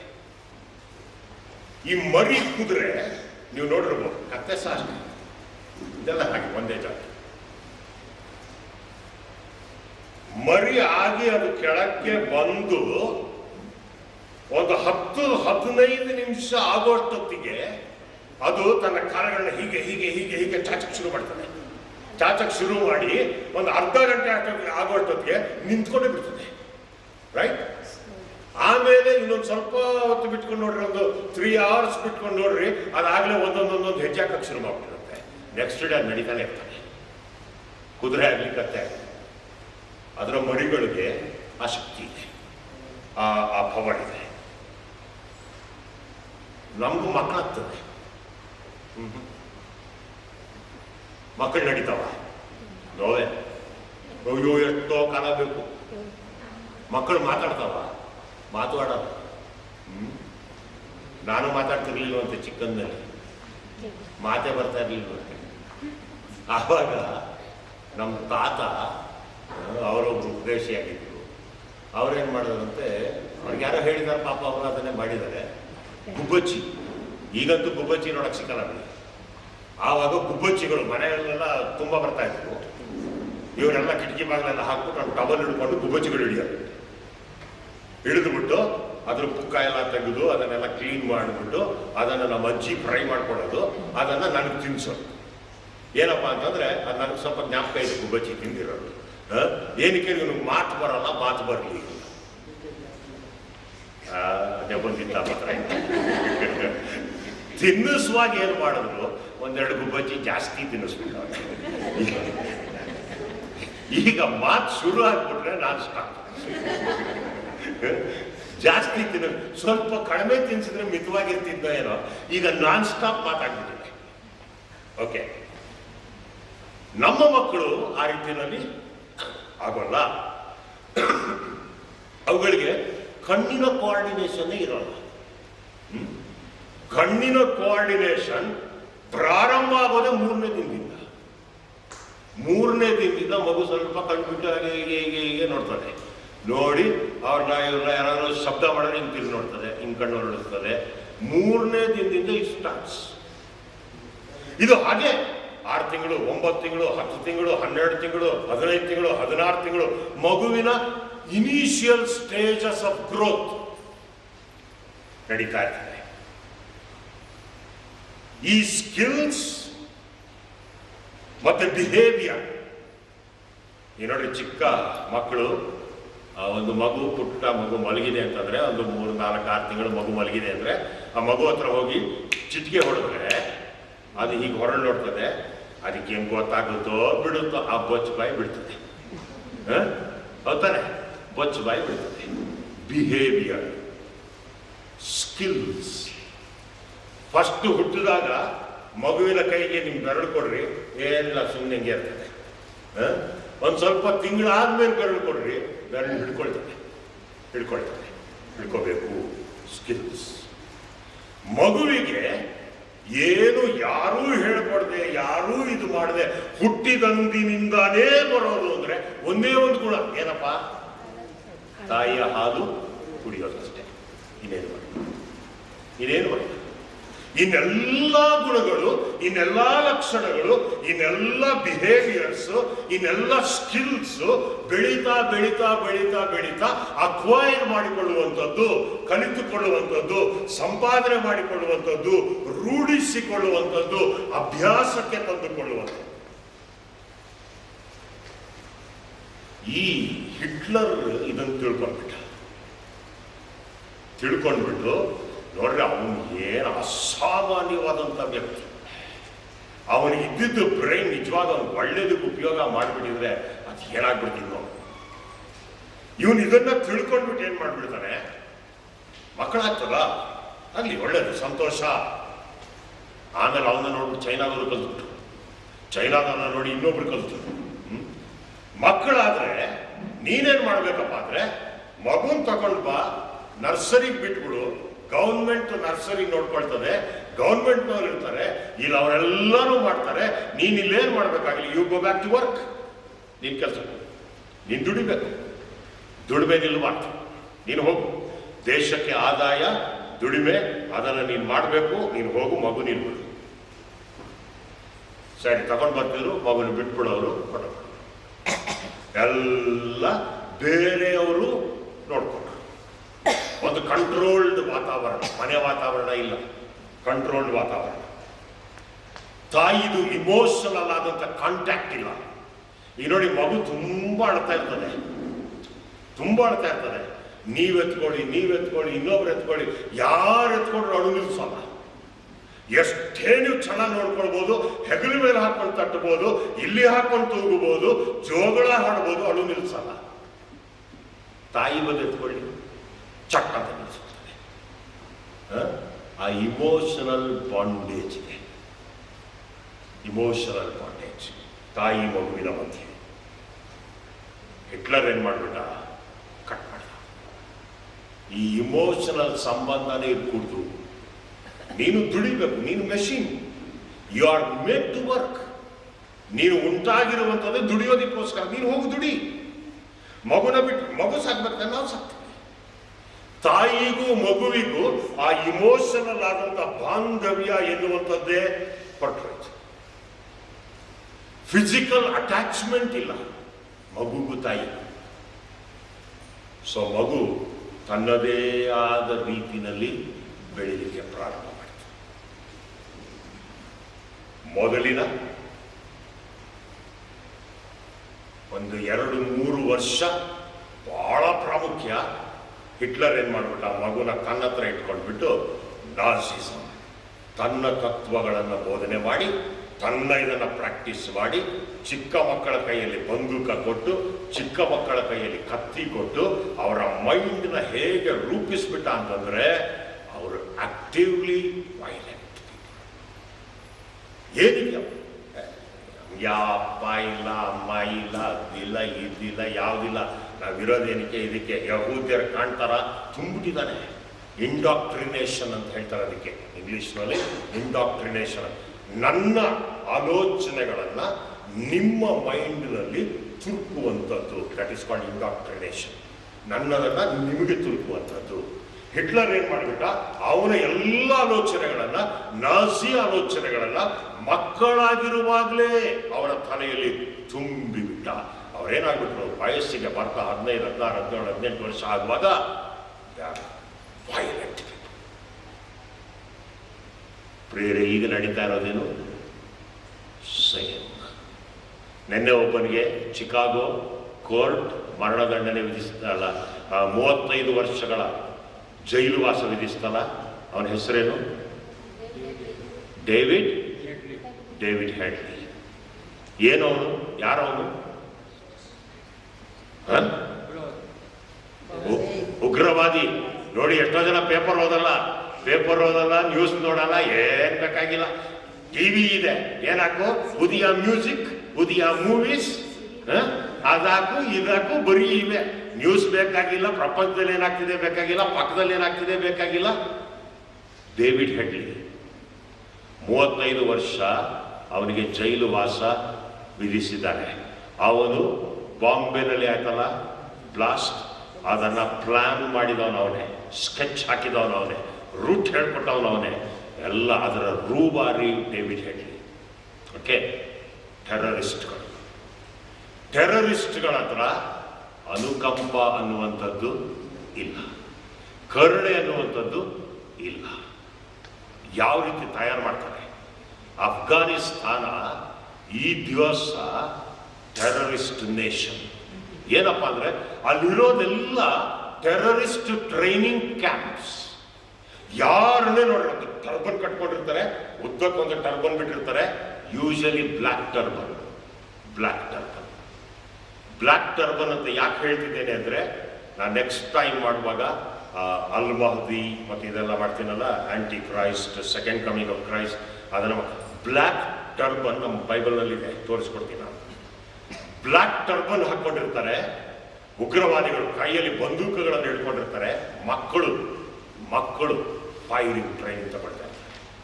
ಅವ್ರಿಗೆ ಯಾವ ಕೇರು ಇಲ್ಲ. ಎಷ್ಟೋ ಜನ ನೀವು ನಿಮ್ಮ ಲೈಫ್ ಟೈಮ್ನಲ್ಲಿ ನೋಡಿದ್ದೀರಿ, ಲೈವ್ ಹ್ಯೂಮನ್ ಬಾಂಬ್ಸ್ ನೋಡಿದ್ದೀರಲ್ಲ. ಲೈವ್ ಹ್ಯೂಮನ್ ಬಾಂಬ್ಸ್ ಬರೋದು ಒಂದು ಜನನಿಬಿಡವಾದಂಥ ಸ್ಥಳದಲ್ಲಿ, ಒಂದು ಮಾರ್ಕೆಟ್ ಪ್ಲೇಸ್ನಲ್ಲಿ ಒಳಗಡೆ ಎಲ್ಲ ಬಾಂಬ್ಸ್ ಇಟ್ಕೊಂಡಿರ್ತಾರೆ, ಕೈಯಲ್ಲಿ ಒಂದು ಟ್ರಿಗರ್ ಇಟ್ಕೊಂಡಿರ್ತಾರೆ. ಅದನ್ನ ಹೀಗೆ ಬಟನ್ ಒತ್ತಿದ್ರೆ ಸಾಕು, ಇವನು ಬ್ಲಾಸ್ಟ್ ಆಗಿ ಪೀಸ್ ಆಗಿ ಬಿಡ್ತಾನೆ. ಆ ಪೀಸಸ್ ಎಲ್ಲಿ ಹೋಗ್ತದೋ ಅಲ್ಲೆಲ್ಲ ಬೆಂಕಿ ಹತ್ಕೊಳ್ತದೆ. 100 ಜನ 1000 ಜನ ಸತ್ತೋಗ್ಬಿಡ್ತಾರೆ. ಇವನೊಬ್ಬ ಸಾಯೋದ್ರಿಂದ. ಹ್ಯೂಮನ್ ಲೈವ್ ಬಾಂಬ್ಸ್, ಟೆರರಿಸ್ಟ್, ಉಗ್ರವಾದಿಗಳು ಚಿಕ್ಕಂದಿನಿಂದಾನೇ ಟ್ರೈನಿಂಗ್ ಕೊಟ್ಬಿಡ್ತಾರೆ. ಪಾಕಿಸ್ತಾನ್, ಅಫ್ಘಾನಿಸ್ತಾನ ಬಿಟ್ಟರೆ ನೆಕ್ಸ್ಟ್ ಉಗ್ರವಾದಿಗಳ ಟ್ರೈನಿಂಗ್ ಜಾಗ ಪಾಕಿಸ್ತಾನ. ನಮ್ಮ ಜಮ್ಮು ಕಾಶ್ಮೀರಿಂದ ಎಷ್ಟೋ ಮಕ್ಕಳು ದಿನ ನಾಪತ್ತೆ, ಅಪ್ಸ್ಕಾಂಡಿಂಗ್, ಪತ್ತೆ ಇಲ್ಲ. ಎಲ್ಲೋಗಿದ್ದಾರಪ್ಪ? ಎಲ್ಲ ಪಾಕಿಸ್ತಾನದಲ್ಲಿ ಹೋಗಿ ಟ್ರೈನಿಂಗ್ ತಗೊಳ್ತಾ ಇದ್ದಾರೆ, ಟೆರರಿಸ್ಟ್ ಟ್ರೈನಿಂಗ್. ಏನ್ ಮಾಡ್ತಾರೆ ಟೆರರಿಸ್ಟ್ಗಳು? ಚಿಕ್ಕಂದಿನಿಂದಲೇ ಮೈಂಡ್ ಕ್ಯಾಪ್ಚರ್ ಮಾಡ್ತಾರೆ. ಮೈಂಡ್ ಕ್ಯಾಪ್ಚರ್ ಮಾಡಿ ಇಂಡಾಕ್ಟ್ರಿನೇಷನ್ ಮಾಡಿ ಅಷ್ಟರ ಮಟ್ಟಿಗೆ ಅವರನ್ನ ತುಂಬಿಸಿಬಿಡ್ತಾರೆ.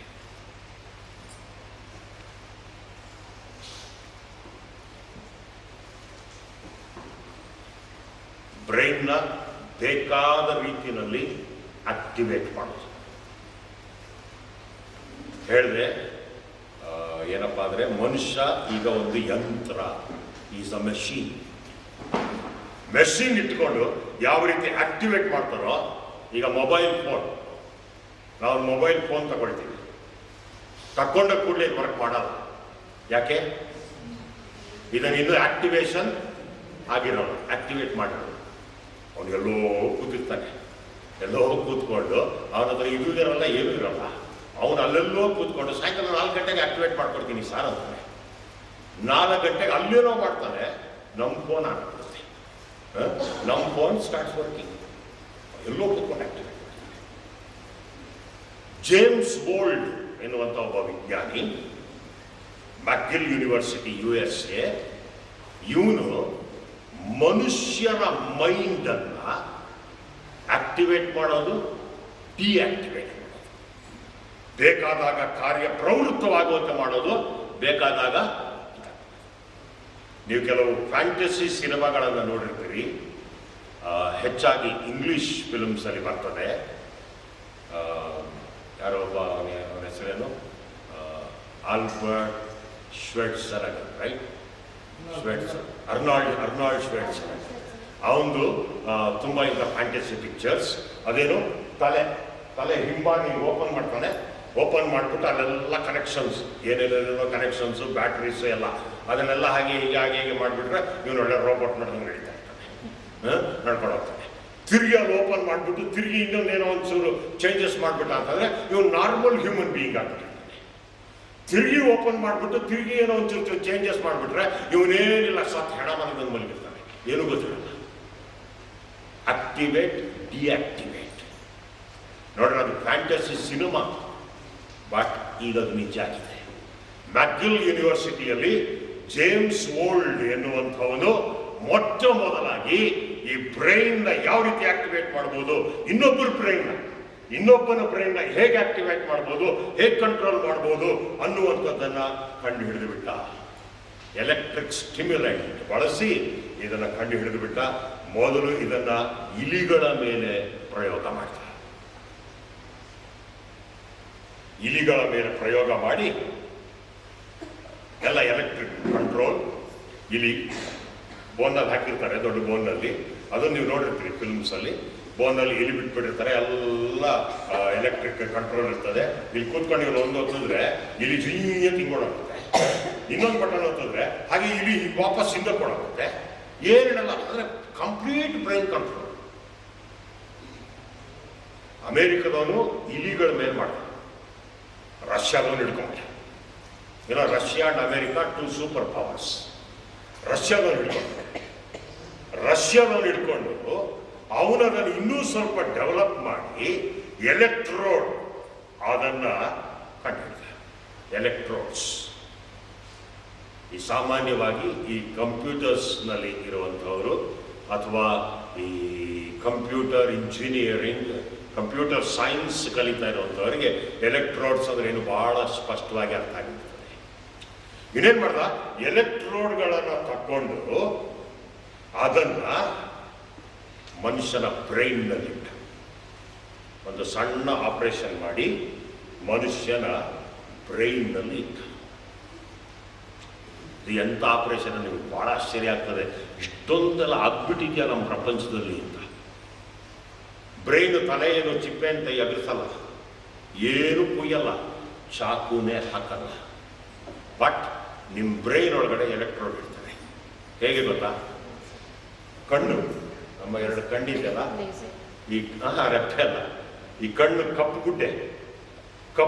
ಗುಡ್ಡೆಯ ಮಧ್ಯದಲ್ಲಿ ಒಂದು ಸಣ್ಣ ಹೋಲಿರ್ತದೆ. ಅದು ಬಹಳ ಮುಖ್ಯ. ಅದರಿಂದಾನೇ ನಮಗೆ ಕಣ್ಣು ಕಾಣೋದು.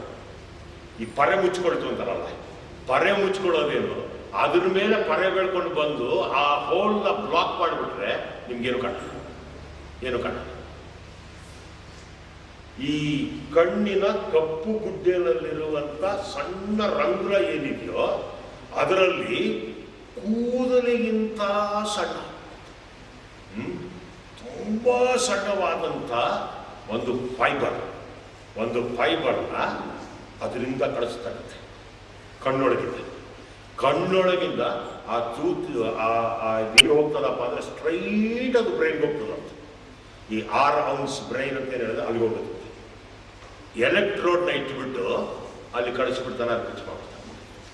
That's all. ಅಷ್ಟೇ ಆಪರೇಷನ್. ಈ ಎಲೆಕ್ಟ್ರೋಡ್ನ ಬ್ರೈನ್ನಲ್ಲಿ ಇಟ್ಬಿಟ್ಟು ಸೊಂಟಕ್ಕೆ ಒಂದು ಪಟ್ಟಿ ಕಟ್ತಾರಂತೆ. ಪಟ್ಟಿ ಕಟ್ಬಿಟ್ಟು ಇದರಲ್ಲೆಲ್ಲ ಸ್ವಿಚ್ಗಳು.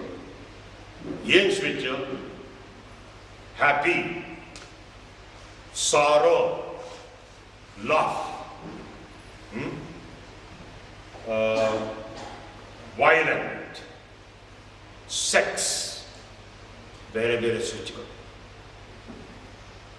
ಇವನು ತನಗೆ ಬೇಕಾದಾಗ ಈಗ ವೈಲೆಂಟ್ ಆಗಬೇಕು. ಯಾರೋ 4 ಜನ ಬರ್ತಾರೆ, ಏನೋ ಏನೋ ಅಂದ್ಕೊಂಡು ಬರ್ತಾರೆ, ಇವನು ವೈಲೆಂಟ್ ಆಗಬೇಕು. ಇವನು ಸ್ವಭಾವತಃ ಆಗಲ್ಲ. ಇವನೇನೆಲ್ಲ ಸೊಂಟ ಕಟ್ಕೊಂಡಿರ್ತಾನಲ್ಲ ವೈಲೆಂಟ್, ಆ ಬಟನ್ ಒತ್ಬಿಟ್ರೆ ಸಾಕತ್ತೆ. ಬ್ರೈನ್ ಕೆಲಸ ಮಾಡ್ಬಿಡ್ತಾನೆ ಅಂದರೆ ಇವನೊಂಥರ ಟೆರರಿಸ್ಟ್ ರೀತಿ ಆಕ್ಟ್ ಮಾಡ್ತಾನೆ. ಟೆರರಿಸ್ಟ್ ರೀತಿ ಆಕ್ಟ್ ಮಾಡಿಬಿಟ್ಟು ನಾನು ಏನೋ ಮಾಡ್ತೇನೆ. ಹ್ಯಾಪಿ, ತುಂಬ ಸಾಕಾಗೋಗಿರ್ತದೆ. ಬರಲಿ ಜಗಳ ಜಗಳ ಜಗಳ ಜಗಳ ಆಯ್ತೇರಿ, ಇದು ಯಾರಿಗೆ ಬೇಕು? ಹ್ಯಾಪಿ ಒತ್ಬಿಟ್ಟ ಅಂತಂದ್ರೆ ಆಹಾ ಏನು ಆನಂದವೋ ಇವನಿಗೆ, ಅದೇನು ಆನಂದ ಸಿಗುತ್ತೋ. Happy button. ಹಾಗೆ ಎಲ್ಲದಕ್ಕೂ already I told you, sex button controlled by button. Electrode in the brain. ರಷ್ಯಾದವನು ಮಾಡಿಬಿಟ್ಟ. ಮ್ಯಾಕ್ಗಿಲ್ ಯೂನಿವರ್ಸಿಟಿ ಅಮೆರಿಕಾದವನು ಇಲ್ಲಿ ಮೇಲೆ ಎಕ್ಸ್ಪೆರಿಮೆಂಟ್ ಮಾಡ್ದ. ರಷ್ಯಾದವನು ತುಲಾನೆ ಯೂನಿವರ್ಸಿಟಿ ಅಂತ ಅವನದನ್ನು ಡೆವಲಪ್ ಮಾಡಿ ಎಲೆಕ್ಟ್ರೋಡ್ನ ಇಟ್ಟುಬಿಟ್ಟು ಸೊಂಟಕ್ಕೊಂದು ಪಟ್ಟಿಲು ಕಟ್ಟಿಬಿಟ್ಬಿಟ್ಟ. ಎಲ್ಲಿಗೆ ಬೆಳೆದು ಹೋಯ್ತು ಅಂತಂದ್ರೆ, ಇದು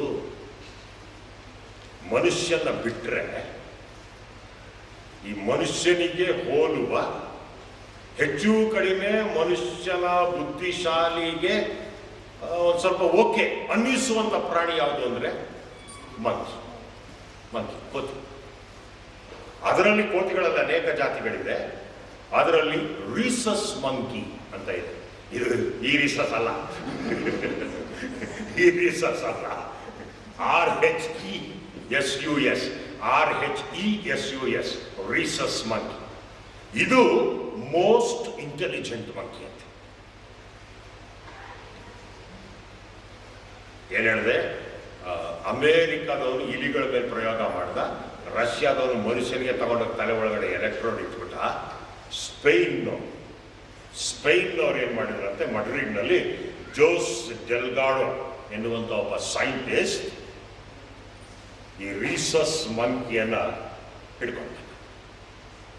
ಹಿಡ್ಕೊಂಡು ಬಂದು, ಮರಿ ಇದೆ ಮಂಕಿಗೆ, ಮರಿನ ಬೇರ್ಪಡಿಸ್ತಾ ಆ ರೀಸಸ್ ಮಂಕಿ ಒಳಗಡೆ ಇವನು ಒಂದು ತರ ಬ್ರೈನ್ ಸ್ಟಿಮ್ಯುಲೇಷನ್ ಇಟ್ಟ. ಸ್ಟಿಮ್ಯುಲೇಟ್ ಮಾಡಿದ್ದೇನೆ. ರೀಸಸ್ ಮಂಕಿ ಮಗುನ ಹತ್ರಕ್ಕೂ ಸೇರ್ಸಲ್ಲ. ಮಗುನ ಕಂಡ್ರೆ ಕಚ್ಚಕ್ಕೆ ಹೋಗ್ತದೆ, ಸಾಯ್ಸಕ್ಕೆ ಹೋಗ್ತದೆ, ಏನೆಲ್ಲ ಮಾಡ್ತದೆ. ತಕ್ಷಣ ತಿಳ್ಕೊಂಡ, ಓಕೆ ಇದನ್ನೇ ನಾನು ಮನುಷ್ಯನ ಮೇಲೆ ಪ್ರಯೋಗ ಮಾಡಿದರೆ, ಮನುಷ್ಯ ತಾಯಿಯ ಮೇಲೆ ಪ್ರಯೋಗ ಮಾಡಿದರೆ ಮಗುವನ್ನ ತಾಯಿಯನ್ನ ಶಾಶ್ವತವಾಗಿ ಬೇರ್ಪಡಿಸಬಹುದು. ನೀನೋ ಕೆಲಸ ಮಾಡು, ಮಗು ನಿಲ್ಲು. ನೀನೋ ಕೆಲಸ ಮಾಡು, ಮಗು ನಿಲ್ಲು. ನಾವು ನೋಡ್ಬಿಡ್ತೀವಿ, ನಾವು ಬೆಳೆಸ್ತೀವಿ. ಈ ಹೊತ್ತಿಗೂ ಚೈನಾದಲ್ಲಿ ಅದೇ ನಡೀತಾ ಇದೆ. ಇದನ್ನ ಈಗ ಮಾಡ್ತಾ ಇದ್ದಾರೆ ಜನ. ಆಗಲೇ ಹೇಳಿದೆ, ಕಣ್ಣಿನೊಳಗಿಂದ ಫೈಬರ್ ಬಿಟ್ಟು ಬ್ರೈನ್ನಲ್ಲಿ ಎಲೆಕ್ಟ್ರೋಡ್ ಕೂರಿಸ್ತಾರೆ ಅಂತ. ನಿಮ್ಗೇನಿದೆಲ್ಲ ಆಶ್ಚರ್ಯ ಆಗ್ಬೋದು, ಬೇಕಿದ್ರೆ ಯಾರು ಕೇಳಿ ನೋಡಿ ತಿಳಿದವ್ರನ್ನ. ಇದಕ್ಕೆ ಲೊಬೋಟಮಿ ಅಂತ ಹೆಸರು. ಲೊಬೋಟಮಿ ಅಂತ ಹೆಸರು. ಪ್ರಿಯರೇ, ಈ ಸಂಗತಿಗಳು ಆಗುವಾಗ ದೇವರು ಕೈಕಟ್ಟಿ ಕೂತಿರ್ತಾನ? ನೆವರ್. ಸಾಧ್ಯವೇ ಇಲ್ಲ.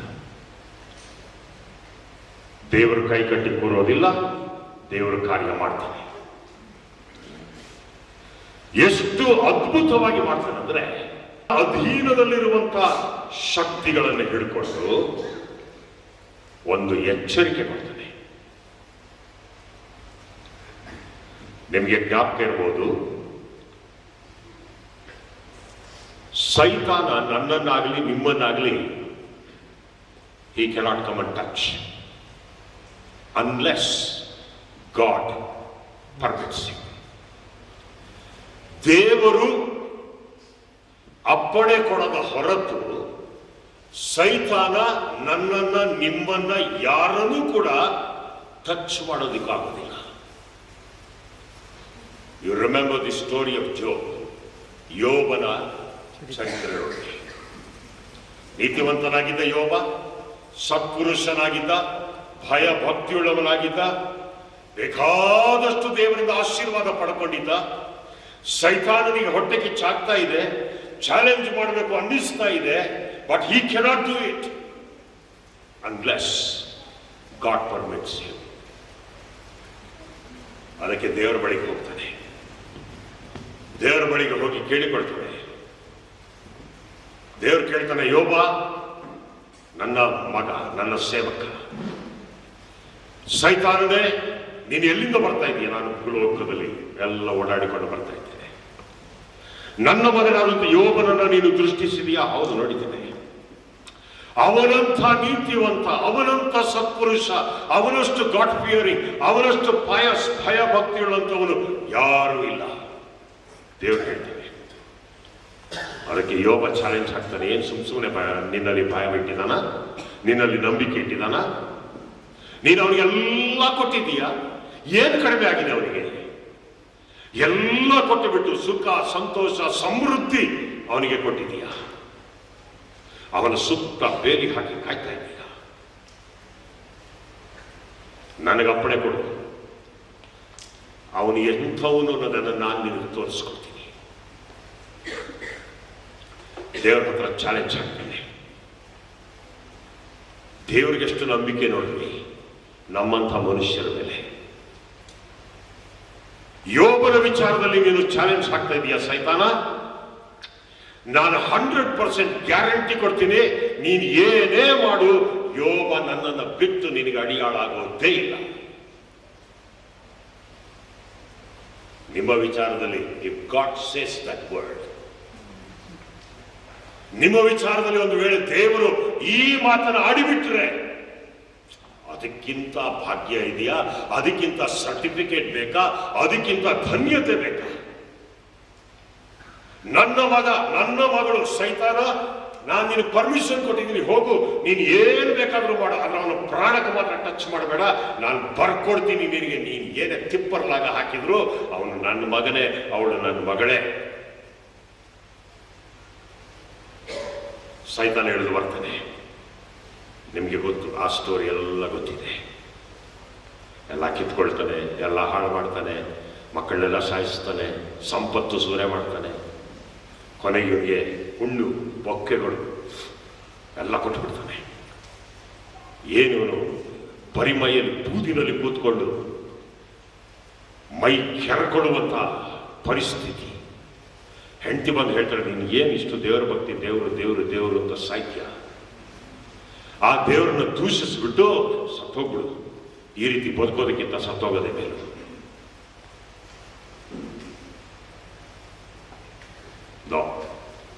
ಯೋಬ ಸೈತಾನನ ಕುತಂತ್ರಗಳಿಗೆ ಬಲಿ ಆಗಲೇ ಇಲ್ಲ. ಕೊನೆವರೆಗೂ ಹಾಗೆ ಉಳ್ಕೊಂಡ, ಕೊನೆವರೆಗೂ ಉಳ್ಕೊಂಡ. ಸೈತಾನ ಎಲ್ಲಿ ತನಕ ಅಂದ್ರೆ ಫೈನಲ್ ಆಗಿ ಅವನ ಕೈನಲ್ಲಿ ಏನೂ ಆಗದೆ ದೇವರ ಬಳಿಗೆ ಹೋಗಿ ಒಪ್ಕೊಂಡು ಬಿಡ್ತಾನೆ. ದೇವರೇ, ನಿನ್ನ ಮಗ ಯೋಬ, he is the greatest of all human beings, ಅತಿ ಶ್ರೇಷ್ಠ. ನಾನು ನನ್ನ ಬುದ್ಧಿ, ನನ್ನ ಶಕ್ತಿ, ನನ್ನ ಪರಾಕ್ರಮ ಎಲ್ಲ ಯೂಸ್ ಮಾಡಿದೆ, ಯೋಬನ ಚೇಂಜ್ ಮಾಡಕ್ಕಾಗಲೇ ಇಲ್ಲ. ಪ್ರಿಯರೇ, ನಮ್ಮ ವಿಚಾರದಲ್ಲಿ ದೇವರಂತ ಸರ್ಟಿಫಿಕೇಟ್ ಕೊಡಬೇಕು. ಅದಕ್ಕೋಸ್ಕರ ಪ್ರಯಾಸ ಪಡಬೇಕು.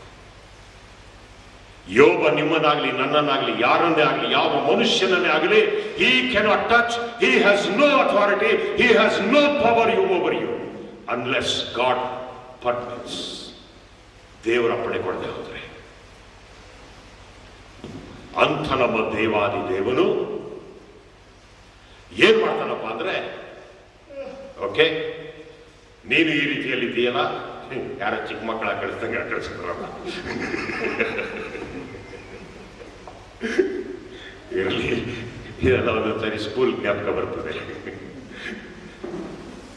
ಏನು ಹೇಳ್ತಾರಂದ್ರೆ, ನೋಡ್ರಿ, ನಾನು ಸೈತಾನನ ಅಧಿಕಾರ ವ್ಯಾಪ್ತಿಯಲ್ಲಿ ಇರುವಂತ ಸಂಗತಿಯನ್ನೇ ತಕ್ಕೊಳ್ತೀನಿ, ಅದಕ್ಕೆ ಪರ್ಮಿಷನ್ ಕೊಡ್ತೀನಿ, ಅದನ್ನೇ ಎಬ್ಬಿಸ್ತೀನಿ.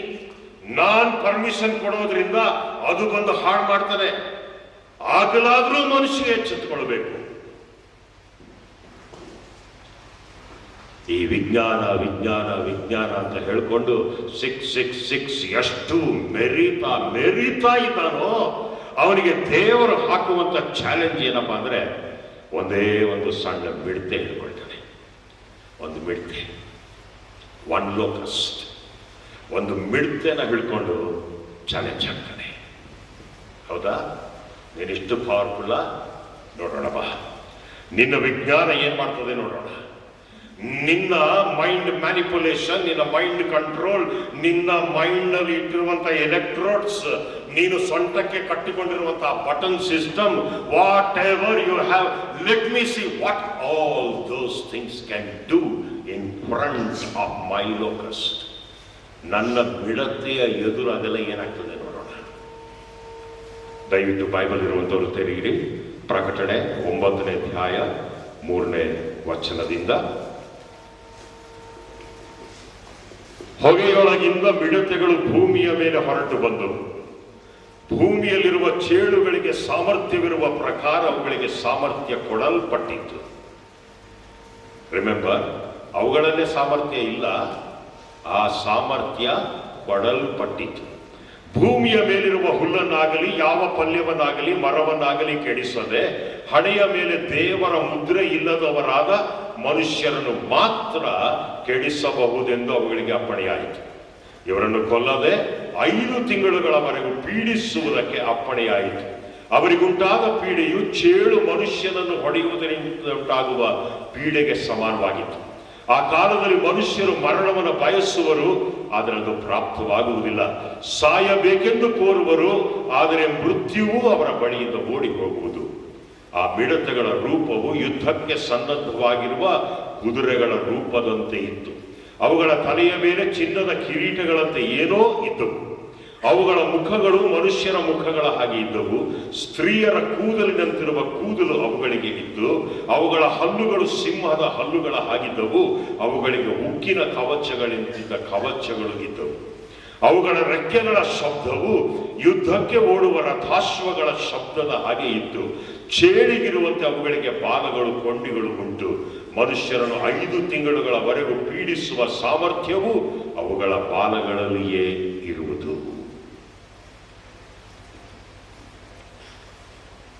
ಪ್ರಿಯರೇ, ಇಲ್ಲಿ ಹೇಳಲ್ಪಟ್ಟಿರುವಂತಹ ಮಿಡತೆಗಳು ಇವು ಡ್ರೈ ಲ್ಯಾಂಡ್ ಅಲ್ಲಿ, ಮರುಭೂಮಿ ಪ್ರದೇಶಗಳಲ್ಲಿ ಮೊಟ್ಟೆಗಳನ್ನು ಇಟ್ಟು ಮರಿಗಳನ್ನು ಮಾಡ್ತವೆ. ಈ ಒಂದೊಂದು ಎರಡೆರಡು ಇರೋದಿಲ್ಲ, ಕೋಟಿಗಟ್ಟಲೆ ಒಟ್ಟಿಗೆ ಇರ್ತವೆ, ಒಟ್ಟಿಗೆ ಜೀವಿಸ್ತವೆ, ಒಟ್ಟಿಗೆ ಸಾಯ್ತವೆ. ಇವುಗಳ ಆಯುಷ್ಕಾಲ 5 ತಿಂಗಳು ಮಾತ್ರ. 5 ತಿಂಗಳವರೆಗೆ ನಿಮ್ಮನ್ನ ಬಾಧಿಸ್ತವೆ. ಅಂದ್ರೆ ಒಂದು ಸಂತತಿಯ ಮಿಡತೆಗಳು ಮನುಷ್ಯರನ್ನ ಬಾಧಿಸ್ತವೆ. ಇವು ಮಿಲಿಯಾಂತರ ಮಿಡತೆಗಳು ಒಗ್ಗೂಡಿಕೊಂಡು ಆಕಾಶದಲ್ಲಿ ಟ್ರಾವೆಲ್ ಮಾಡಿ ಹೋಗ್ತವೆ. ಇವುಗಳ ಗಾಳಿ ಬಹಳ ಗಂಭೀರವಾದದ್ದು.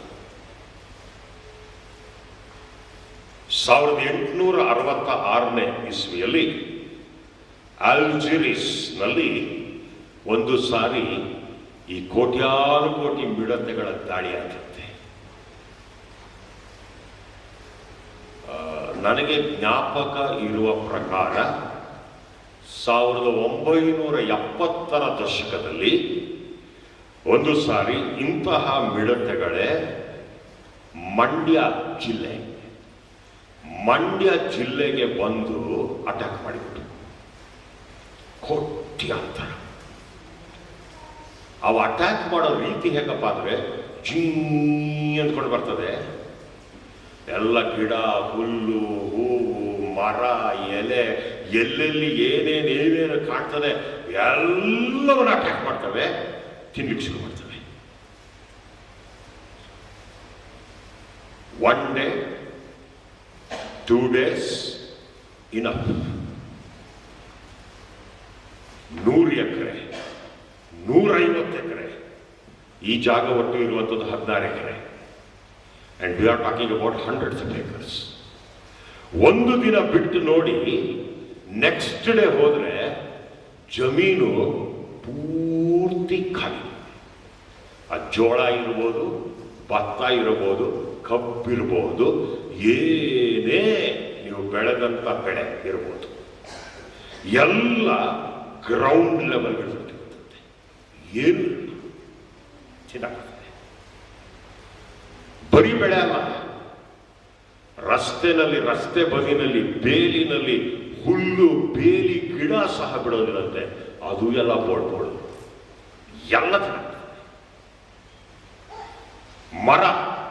ಮರದ ಎಲೆಗಳನ್ನ, ಹೂಗಳನ್ನ ಅದನ್ನು ತಿನ್ನೋದಲ್ಲದೆ ಮರದ ತೊಗಟೆ ಇದೆಯಲ್ಲ, ದಿ ಸ್ಕಿನ್, ಆ ಸ್ಕಿನ್ ಸಹ ಬಿಡದೆ ತಿನ್ಬಿಡ್ತದಂತೆ. ಬೆಳ್ಳಗಾಗ್ಬಿಡುತ್ತಂತೆ ಮರಗಳೆಲ್ಲ.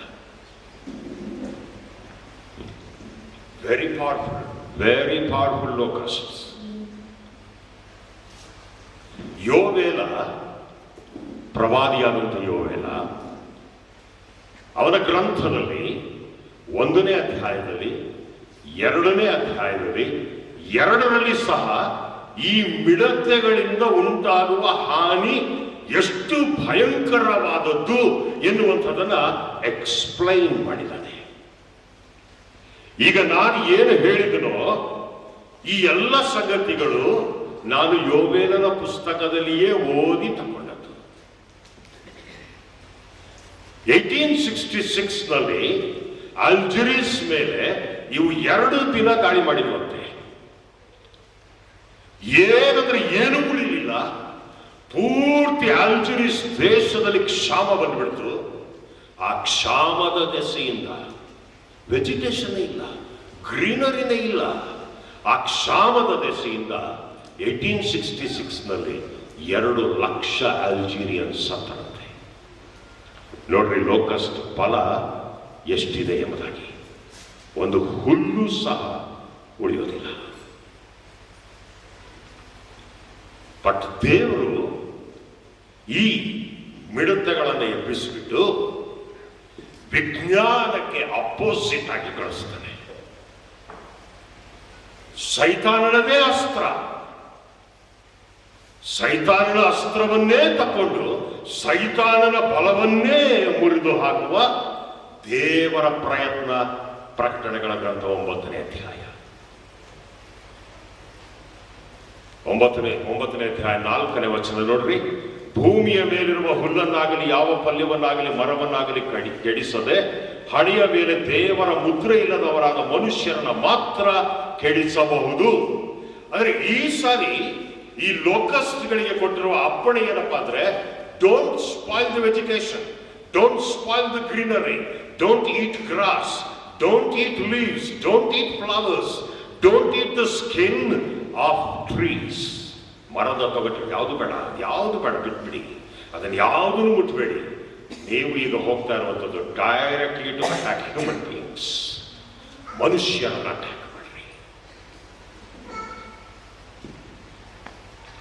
ಪ್ರಿಯರೇ, ಮನುಷ್ಯರನ್ನ ಅಟ್ಯಾಕ್ ಮಾಡ್ತಾನೆ. ಆ ಮಿಡತೆ ಮ್ಯಾಕ್ಸಿಮಮ್ ಅಂದ್ರೆ 6 ಅಂಗುಲ ಉದ್ದ ಆಗುತ್ತೆ. ಓನ್ಲಿ 6 inches ಇನ್ ಲೆಂತ್, 6 ಅಂಗುಲ ಉದ್ದ. ಬಟ್ ಬೈಬಲ್ನಲ್ಲಿ ನಾವು ಓದಿದೆವು, ಆ ಮಿಡತೆಗೆ ಚೇಳಿನ ಸಾಮರ್ಥ್ಯ ಕೊಡಲ್ಪಟ್ಟಿತ್ತು. ಆಮೇಲೆ ಲಾಸ್ಟಲ್ಲಿ ಓದಿದೆವು, ಅದರ ವಿನಾಶಕಾರಿ ಶಕ್ತಿ ಎಲ್ಲಿದೆಯಪ್ಪ ಅಂದರೆ ಅದರ ಬಾಲದಲ್ಲಿಯೇ ಇದೆ, ಹೊಡಿತದೆ. ಚೇಳು ಕಚ್ಚಿದ್ರೆ ಮನುಷ್ಯ ಸಾಮಾನ್ಯಕ್ಕೆ ಸಾಯಲ್ಲ, ಆದರೆ ವಿಪರೀತವಾದಂಥ ಯಾತನೆಯನ್ನ ಅನುಭವಿಸ್ತಾನೆ. ಚೇಳಿನನ್ನು ಅತ್ಯಂತ ವಿಷಕಾರಿ ಎಂಬುದಾಗಿ ಹೇಳಿದ್ರೆ ನಮ್ಮ ಕಡೆಯಲ್ಲಿ ಮಂಡ್ರಗಾಪೆ ಅಂತಾರೆ. ಬಹಳ ವಿಷಕಾರಿ, ಅದು ಕಚ್ಚಿದ್ರೂ ಸಾಯಲ್ಲ, ಆದರೆ ತುಂಬಾ ಯಾತನೆ, ತುಂಬಾ ಹಿಂಸೆ, ತುಂಬಾ ನೋವು, ತುಂಬಾ ಉರಿ ಅನುಭವಿಸ್ಬೇಕು. ಹಾಗೇನಂತೆ, ಅಯ್ಯೋ ನನಗೆ ಈ ಲೈಫೇ ಬೇಡಪ್ಪ, ಈ ಬದುಕೇ ಬೇಡ, ಇದಕ್ಕಿಂತ ನಾನು ಸತ್ತೋಗೋದೇ ಮೇಲು. ಬಟ್ ಸಾವು ಬರಲ್ಲ. ಒಬ್ಬ ಕವಿ ಹೇಳ್ತಾನೆ, the greatest punishment that god gives is, ದೇವರು ಕೊಡುವಂತ ಅತ್ಯಂತ ಕ್ರೂರ ಶಿಕ್ಷೆ ಯಾವ್ದಪ್ಪ ಅಂದ್ರೆ ಮರಣವನ್ನ ಮನುಷ್ಯ ಹಾರೈಸ್ತಾನಂತ. ಅಯ್ಯೋ ನನ್ನ ಮೇಲೆ ಬಂದು ಬೀಳಿ, ಬಂಡೆಗಳು ನನ್ನ ಮೇಲೆ ಅಪ್ಪಳಿಸಲಿ, ನಾನು ಸತ್ತು ಹೋಗಬೇಕು, ಸಾಯ. ಅದು ಬಹಳ ದೊಡ್ಡ ಶಿಕ್ಷೆ ಅಂತೆ. ಇವತ್ತು ನೀವು ಎಷ್ಟೋ ಜನರು ಆಡುವಂಥದ್ದನ್ನ, ಈ ಮಾತಾಡುವಂಥದ್ದನ್ನು ಕೇಳಿರ್ತೀರಿ. ಅಯ್ಯೋ ಸಾಕಾಯ್ತಯ್ಯ, ನನಗೆ ಸಾಯ್ಬೇಕು ಅಂದ್ಕೊಳ್ತೀನಿ, ಹಾಳಾಗಿ ಸಾವು ನನಗೆ ಬರಲ್ಲ. ಎಷ್ಟು ಜನ ಅಂತಾರೆ. ಪ್ರಿಯರ, ಅದನ್ನು ಲಘುವಾಗಿ ತಗೊಳ್ಬೇಡ್ರಿ, ಅದು ದೇವರ ಶಿಕ್ಷೆ, ದೇವರ ಶಿಕ್ಷೆ ಅದು. ಮತ್ತೆ ಇದಕ್ಕೆ ಚೇಳಿನ ಸಾಮರ್ಥ್ಯ ಮತ್ತು ಕುದುರೆಯ ಬಲ. ಏನು ಕುದುರೆಯ ಬಲ ಅಂದ್ರೆ ಏನು? ನಿಮ್ಮ ಮನೆಗಳಲ್ಲೆಲ್ಲ ಸಂಪಿದೆ, ಬೋರ್ವೆಲ್ ಇರ್ಬೋದು, ಆದರೆ ಸಂಪಿಂದ ಓವರ್ ಹೆಡ್ ಟ್ಯಾಂಕ್ಗೆ ನೀರನ್ನ ಪಂಪ್ ಮಾಡೋದಕ್ಕೋಸ್ಕರ ಒಂದು ಮೋಟರ್ ಇಟ್ಕೊಂಡಿರ್ತೀರಿ. ಆ ಮೋಟರ್ ತಗೊಳ್ಳುವಾಗ ನೀವು ಶಾಪ್ಗೆ ಹೋದ್ರೆ ನಿಮಗೆ ಯಾವ ಪವರ್ ಬೇಕು? 1/2 HP ಸಾಕಾ?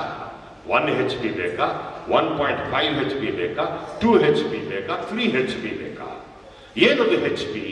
HP is horse power. Horse power.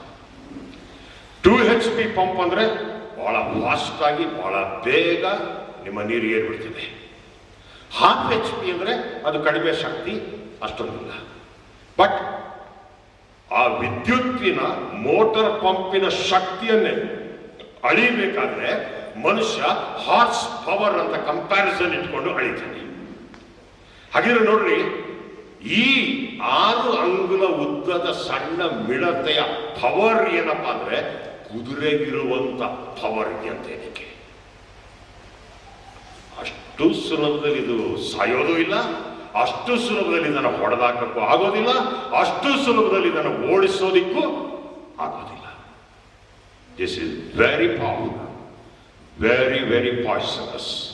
Poisonous as scorpions, powerful as horses. ಆಮೇಲೆ ಏನಂತೆ, ಇದರ ಮುಖ ಮನುಷ್ಯನ ರೂಪದಂತಿತ್ತು. ಏನೇನೋ ಮಾಡ್ತಾ ಇದ್ದಾನೆ ಮನುಷ್ಯ, ನನಗದನ್ನು ಮಾಡಲಿಕ್ಕೆ ಟೈಮ್ ಸಿಗಲಿಲ್ಲ.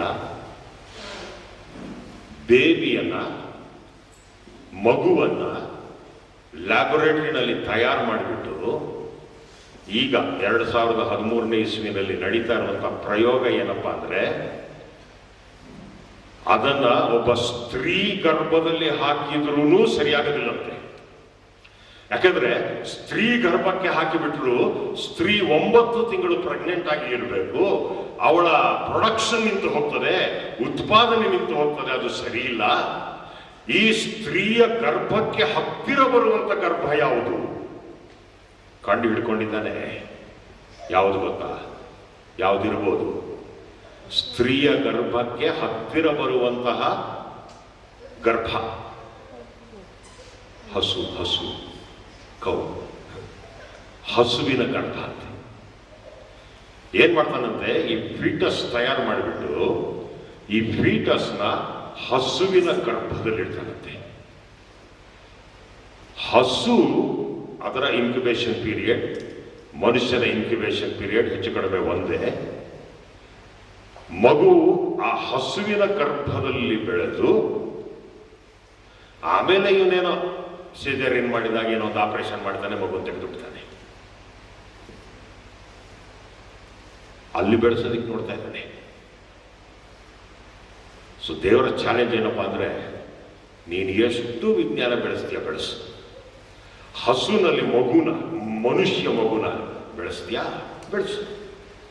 ನಾನು ಅಲ್ಟಿಮೇಟ್ಲಿ ಏನ್ ಮಾಡ್ತೀನಪ್ಪ ಅಂದ್ರೆ, ನನ್ನ ಅಸ್ತ್ರ ಒಂದೇ ಒಂದು ಮಿಡ್ತೆ, ಸಣ್ಣ ಮಿಡ್ತೆಗೆ ಅಪ್ಪಣೆ ಕೊಡ್ತೀನಿ ನೋಡು. ಮಿಡ್ತೆಗೆ ನಾನು ಪವರ್ ಕೊಡ್ತೀನಿ, ಮಿಡ್ತೆಗೆ ನಾನು ನೋಡ್ತೀನಿ. ಅದರ ಮುಖ ಮನುಷ್ಯನ ರೂಪದಂತಿತ್ತು.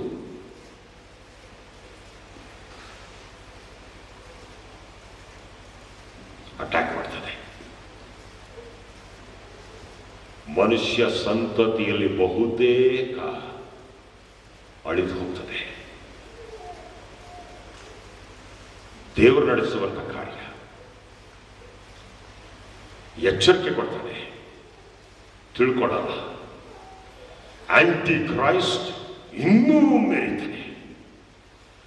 ಮೆರೀತಾ ಇರುವಾಗ ಕಟ್ಟ ಕಡೆಗೆ ಬೇರೆ ಇನ್ಯಾವುದೇ ರೀತಿಯ ಸಂಗತಿಯು ನಡೆಯೋದಿಲ್ಲ ಅಂತ ಹೇಳಿಕೊಂಡು ಸ್ವಾಮಿ ತಾನೇ ಇಳಿದು ಬಂದ್ಬಿಡ್ತಾರೆ.